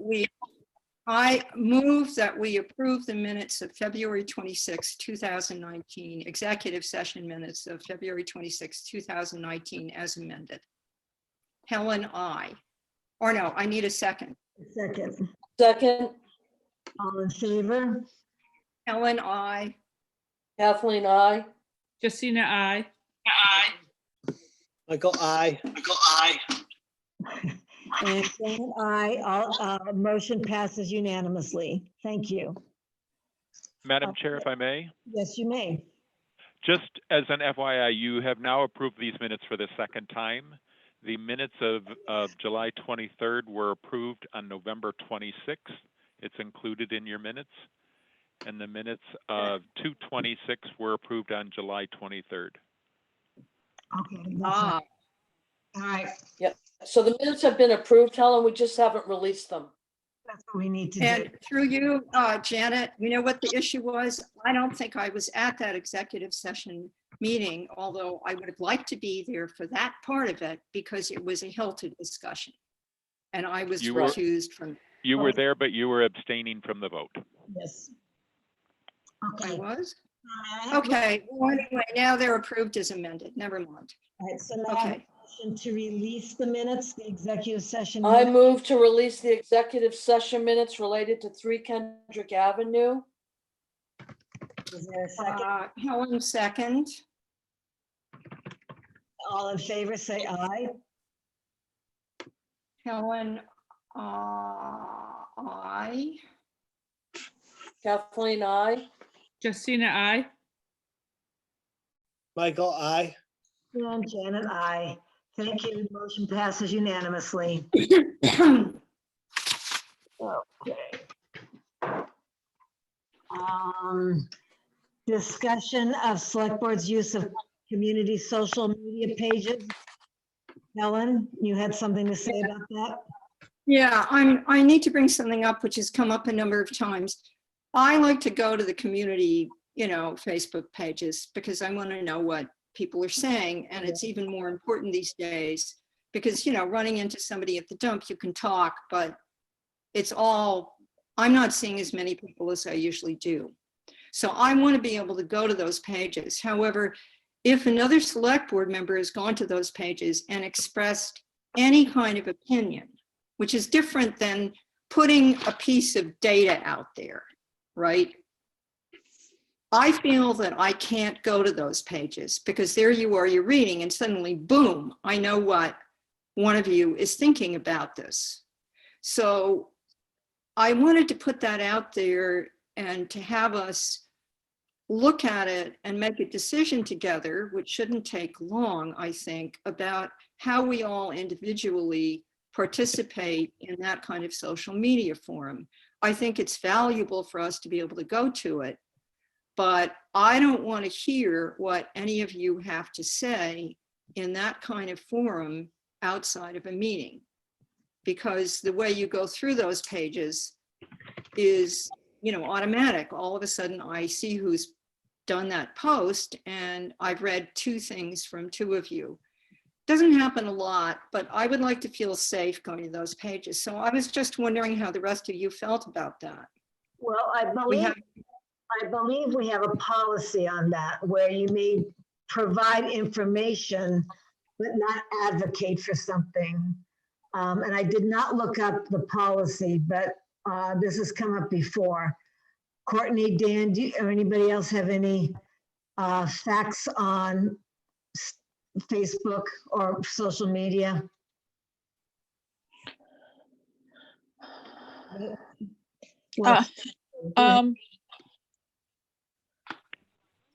I'm pulling up the select board policy now. The social media policy by the select board pretty much just says that the following policy pertains to official town and non-official personal use of social media services and tools. The town permits the use of social media sites as a means to disseminate information from the town to members of the public. So the town-run Facebook group is Wellfleet, MA, not Wellfleet Community Space. But often information is posted into both. And consequently, the town has both an expectation and a responsibility regarding the integrity and presentation of information posted on its social media sites and the content that is attributed to the town, its departments, and officials. It really isn't explicitly in saying that you folks cannot get on social media and say what you wish, but I mean, the policy is on our website if you wish to read it.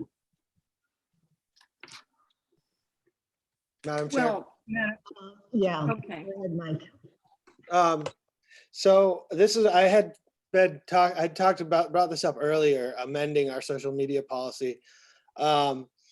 Because there's issues surrounding social media because it's viewed in the equivalently to sort of like writing an op-ed to a newspaper or something like that. There's not a ton of guidance from the state in the state open meeting law. Some other towns have instituted policies, I think Provincetown, where you are not to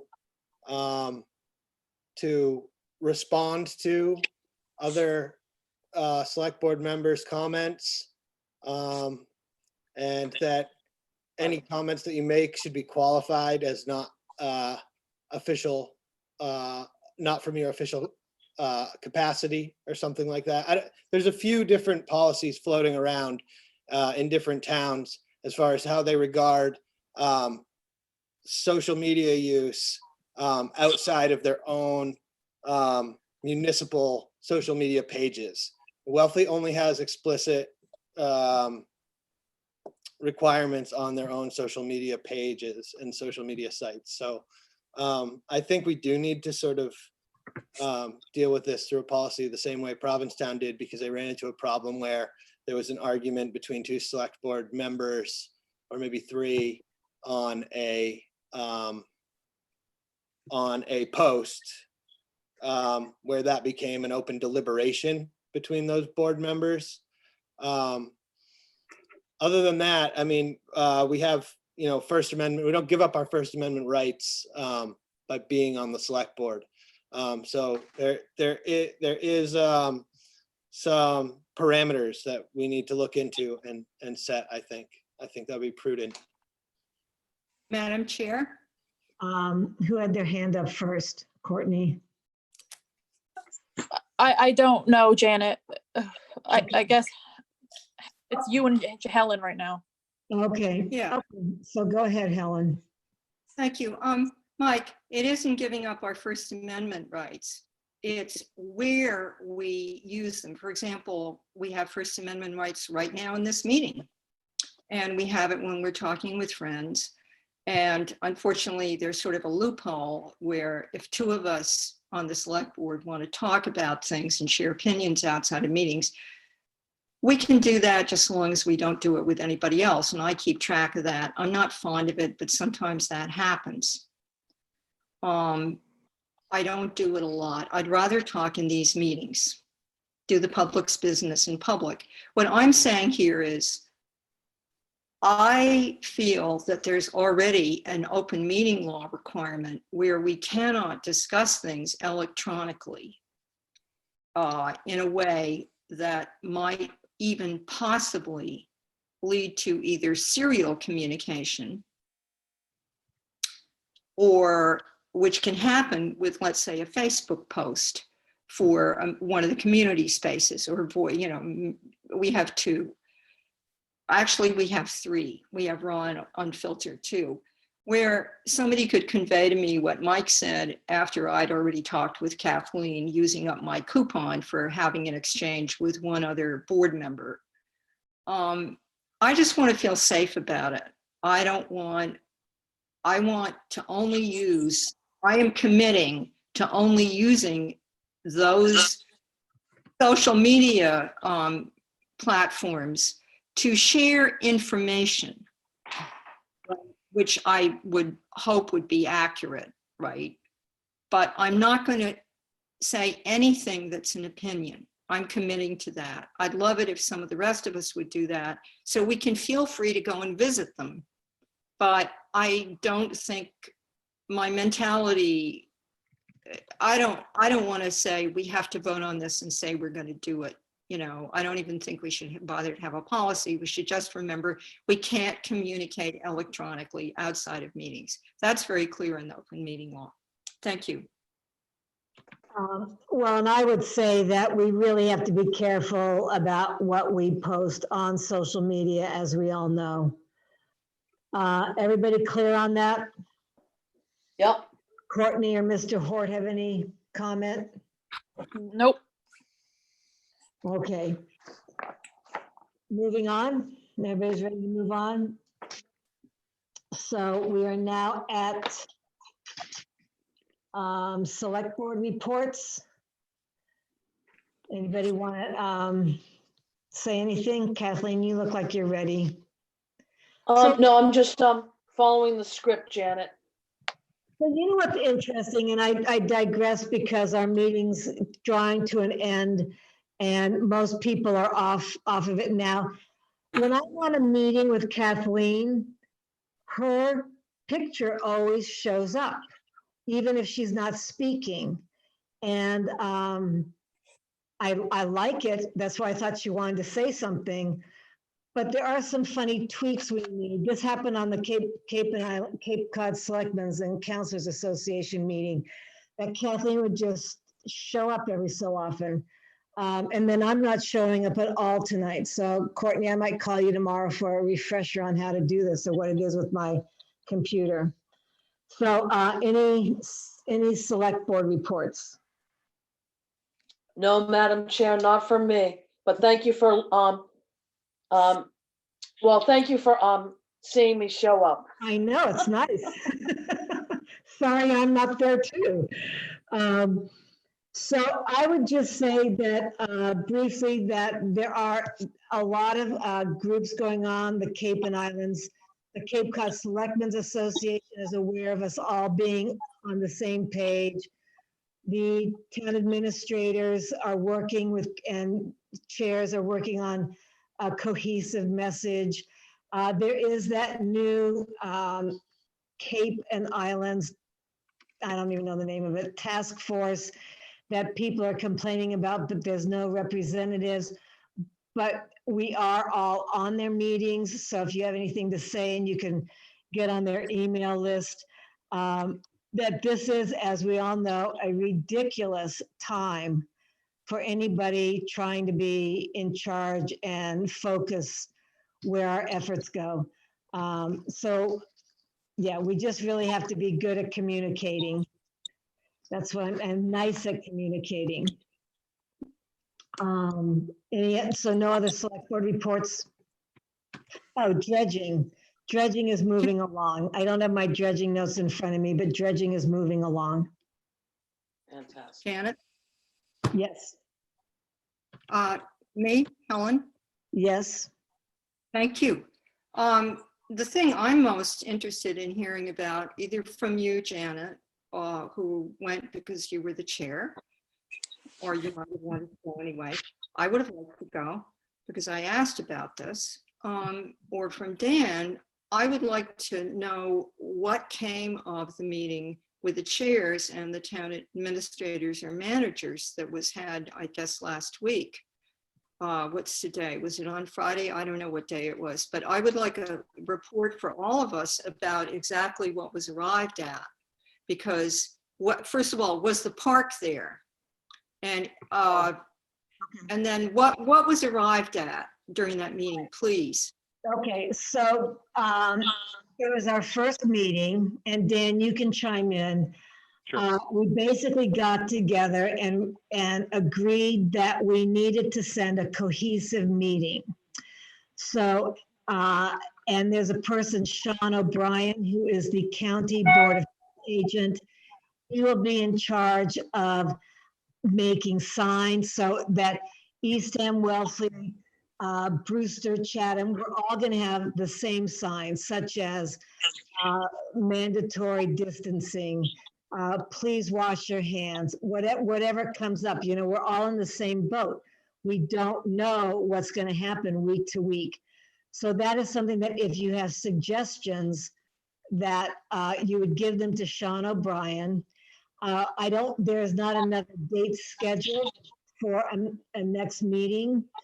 One of the suggestions was that we're all talking about recreation programs, and someone suggested, so recreation departments are in touch with each other, and they're talking about maybe to simplify it, Eastham would take 8-year-olds and Wellfleet would take 10-year-olds, you know, to divide it up that way, that we all work together on that. Everybody had a good idea about, you know, take for instance, our walk on the harbor, having arrows, which way you walk. At the beaches, you know, you have an arrow to the right saying going down, and an arrow to the left coming up. And we're all talking about, once we do put regulations in place, will anybody even listen to them? We all know that there are plenty of people who just do what they want, and we all agreed that enforcement is going to be an issue. And I will print this up and email it to all of you guys. We're all concerned about short-term rentals. You know, it's obvious why. And we all agreed that we're going to follow the governor's decision, and that our priority is the safety of our community. Each person we know is going to have a financial loss. And that's difficult, but we will work together to recover. We all agree that social distancing and masks are important, and that who's going to be able to handle the influx, and also employees. You know, we think about vacationers being able to handle it, but as Michael said, employees are stressed, very stressed, and that we're going to have to do this in phases. And let's see, what else? And come up with a plan. Let's start talking about actual plans. You know, as I said about town meeting, and handouts, realtors having handouts, renters having handouts,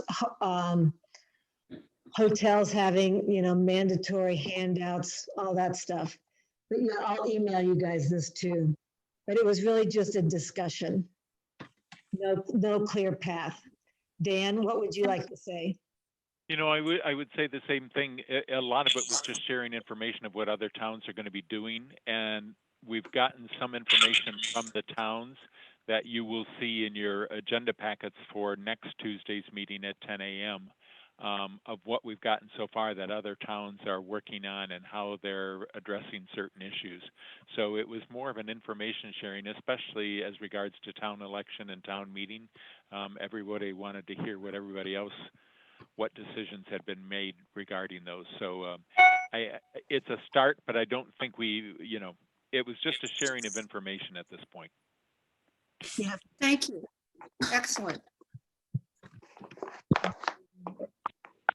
Anybody else? Madam Chair, are you taking anything from the peanut gallery? I have something real quick before John. Hold on, let John Wolf speak. Okay. Are you, but speak to what we're talking about. Yes, John, South Wellfleet.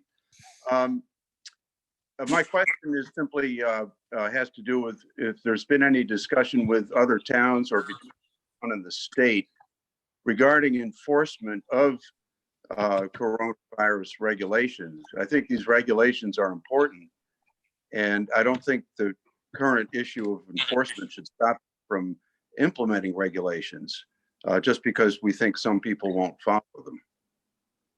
So I've talked with our police chief and other towns, and I'll use the leash law as an example. So this week I've gotten more complaints about dogs being off leash than ever. And they're walking on the ocean beaches and the dogs come running up to people off leash. And some people are scared of dogs. You never know what a dog is going to do. So, and I said this to, I think, one of our people in charge, we need more signs. And he said, how many more signs is it going to take before people actually read them and pay attention to them? So I totally hear what you say. We're going to work hard on this. We will work on enforcement.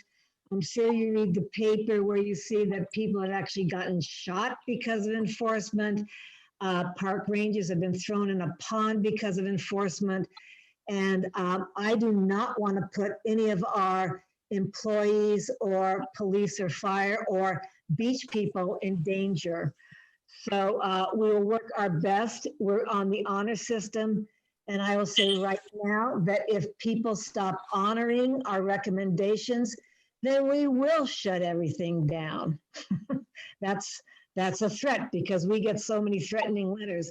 But we all are in this together. We all know that. We all have to cooperate and we have to be nice. That's my thought. Anybody else want to say anything to John? If I could just answer that, and then I'll be silent. To not have the police being given some kind of powers of enforcement, it just strikes me as handing things over to the mob. So the police do have power to enforce it. They do. They will. It can't be everywhere, every time. You know, they just can't be. You know, they are going to drive around town. We have a limited police force. We do not have a lot of summer recruits coming in. They have their own issues with finding a place and being safe. So it's going to be difficult. I mean, yeah, it's going to be difficult, but everybody knows their job on enforcing. And that's another reason why we want to limit the renters. It's because we don't know how we're going to enforce it all. Right. But it's important. Okay. Well, Achieve- I appreciate you answering my concerns. Yeah, well, I'm glad you brought it up. Who's up? Michael? Yeah. So I kind of just lost track of what I was going to say here. Sorry. Sorry. We can go to We'll hell. have to come back to. We're on select board reports. Yes, still. Yeah, I've just forget. I wanted to comment on something the chair just said, which is, and I took it as a possibility, but the actual sentence that the chair said was, this doesn't go well at the beaches and so forth, we'll close them down. Now, that would have to be, I would prefer not to close the beaches down. I know. None of us want to do that, but wait. That would be something we'd have to talk about very carefully. So whatever happens with compliance or not, we are not saying, which is the way the sentence came out, that we would do that. It would automatically happen. It would obviously be a carefully thought out decision, and we want to do everything to avoid it. But these are the stakes. And the governor has closed beaches down because people just all went to them and didn't care. Right. And so I just wanted to put that in there. Thank you. I think Okay, I remembered what I was going to say. I'm sorry for that momentary lapse. If I could speak, Madam Chair. you may. I just wanted to also point out to other select board members, I don't know if they've realized that there was an email survey sent out by that collaborative group. I got an email. I don't know if everybody else got that. I just want to make sure that Yes. everybody got that. I email. got it. Okay. I got it. And I think that the crux of the survey is to sort of figure out how the Outer Cape wants to speak to things. If they feel that the governor sort of doesn't go as far as the Outer Cape may need to go or whatever, but it's about building consensus and having speaking with one voice on the Outer Cape, but not necessarily, not having any local control over what we do as a region. So that's the other thing. Yeah, thank you. Anyone else? Okay, moving on to town administrators report. Any questions or comments? Okay, and moving on to topics for future discussion. Madam Chair, my hand is up. It's Kathleen. There you go, yes. We discussed this earlier in our meeting. I would like us to set aside some time on an agenda going forward to set a date for town meeting in June, or to look at the possibility of that. My second request for a future agenda item is I'd like to bring in the harbor master and find out where we are with regard to the fuel tank replacements and placement, and what the engineering plan and time frame is for those fuel tanks that are on their last leg down there. I'm concerned that one, they're going to go or crack a leak before we get them moved, and two, I think we should be looking at projects that are shovel ready. This is a good time for us to start, doing some heavy lifting, whether it's down at the pier or repairing our roads. So if we could put aside some time for the harbor master to come forward with the plan for the fuel tanks. Thank you. So Kathleen, our harbor master has stated that he would like the fuel tanks to be above ground and by the shellfish office. Great. Can we see a plan? There's a big plan, yeah. Yep, yeah, I mean, I think it's got to go wherever they can fit. They cannot go underground. They cannot go where they were. Oh, I totally agree with you. I just, this was approved a year ago, and it'd be nice to see this project start to move forward, so. There's also, Mike Travato's working on a grant with the Seacoast, what's it called? The Seacoast Economical Council to spruce up our marina, which needs it. So it is in the works. It just takes a long time, but I appreciate you pushing it along. Right, we approved this item, and it passed unanimously at town meeting last spring for the cost and replacement of these fuel tanks. So, it's just seems like, time to go. I agree totally. And I think I would say everybody would agree.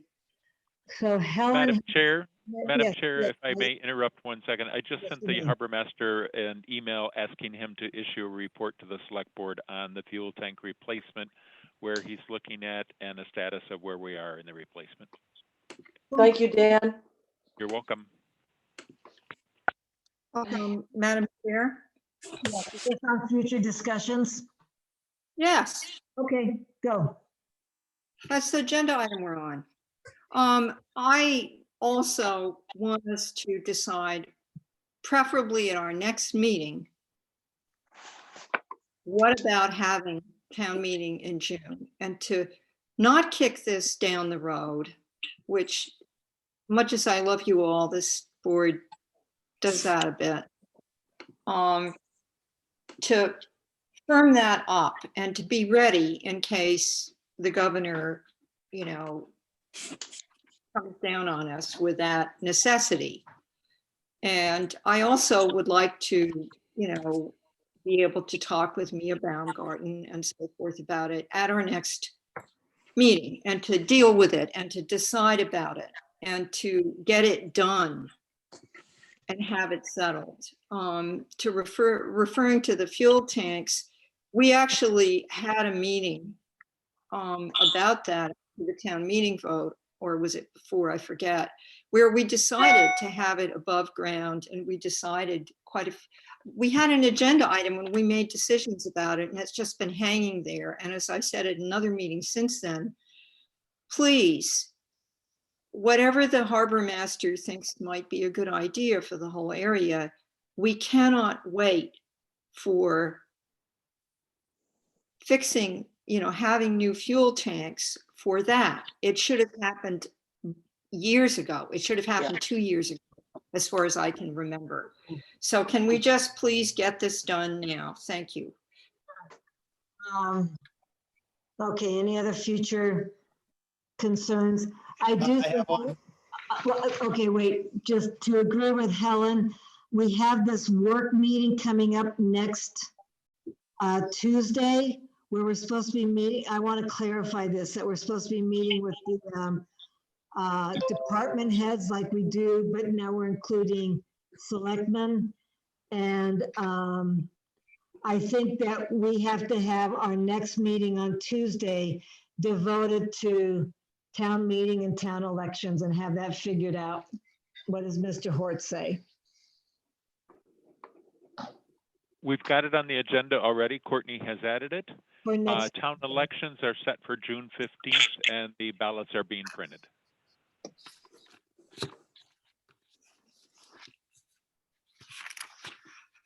Okay. I'm reading the reactions. Okay.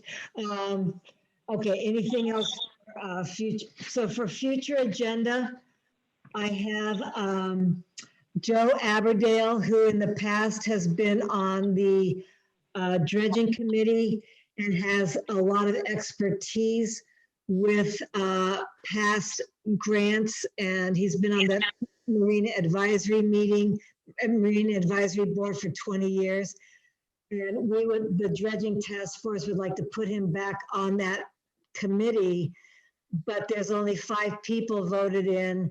And I would like to suggest that at our next meeting, we vote to increase the dredging task force to 7 members. We don't have to talk about it. This is for future meetings, but that would go on our future agenda. I would, Madam Chair, I would love that. Okay, good. Thank you. Janet, I just have one question with regard to that. Have you spoken to Mr. Aberdale about this? Yes, yes. Okay, because it was his doing to leave the dredging task force. Yes. He had been upset and had left. So now he wants to come back. Is that what you're saying? He actually put an application in, and then we realized that the task force was only 5 people. No, he came to our last meeting, and he's got just valuable information. Oh, I totally agree. I think that's great, Janet. Yes. So what else do I have? It doesn't. So we also, along with town meeting, all of us with people from town, departments from town, do need to set up a protocol for opening. And this tonight's meeting, you see how many concerned town people there are, business people there are, and we have to have a whole meeting centered around what our expectations are. We're going to open up and how we're not going to open up. So that should be on either the next Tuesday meeting or the 2 weeks from now. Right, and I think Hillary should be involved in that too, Janet. Yes, Thank you. definitely. Good point. Janet, briefly, I want to go back to the town meeting topic. I've had my hand up for a while. I'd rather not, we've got an October date. I'd rather not spend time discussing a possible June date until we find out October won't work or have some signal or KP law, because we've got a lot on our plates. It's 9:20 just on this meeting alone. I don't want to talk about a possible June date for town meeting unless October won't work, because we already went through it and decided it.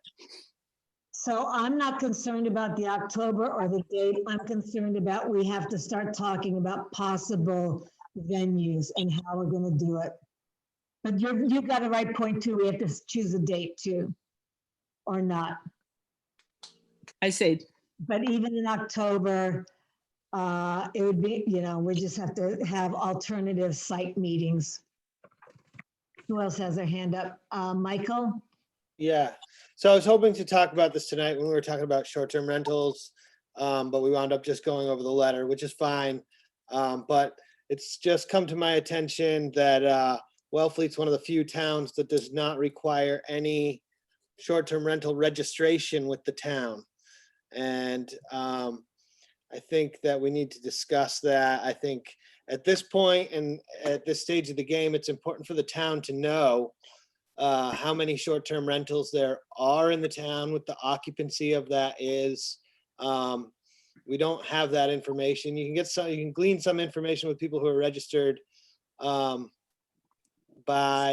the state of Massachusetts, but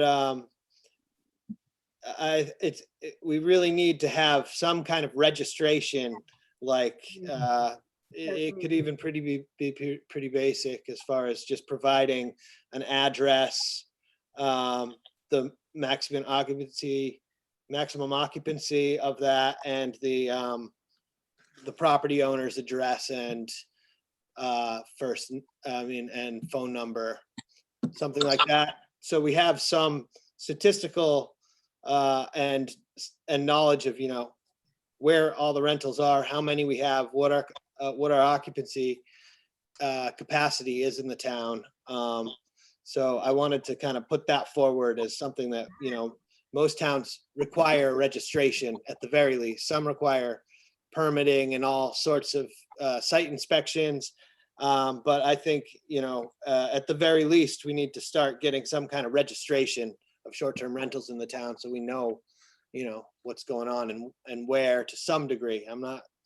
Yeah, no, that's a good idea, Michael. I forgot about that.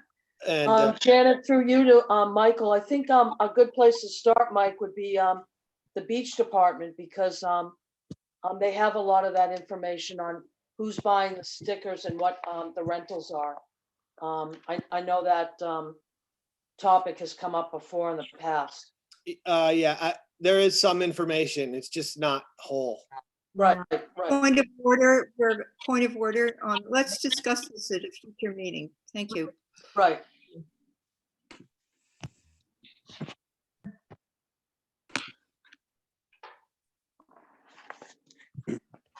So anyone from the audience, not that you can talk about our future agenda items, but I see some hands up and we'll close with this.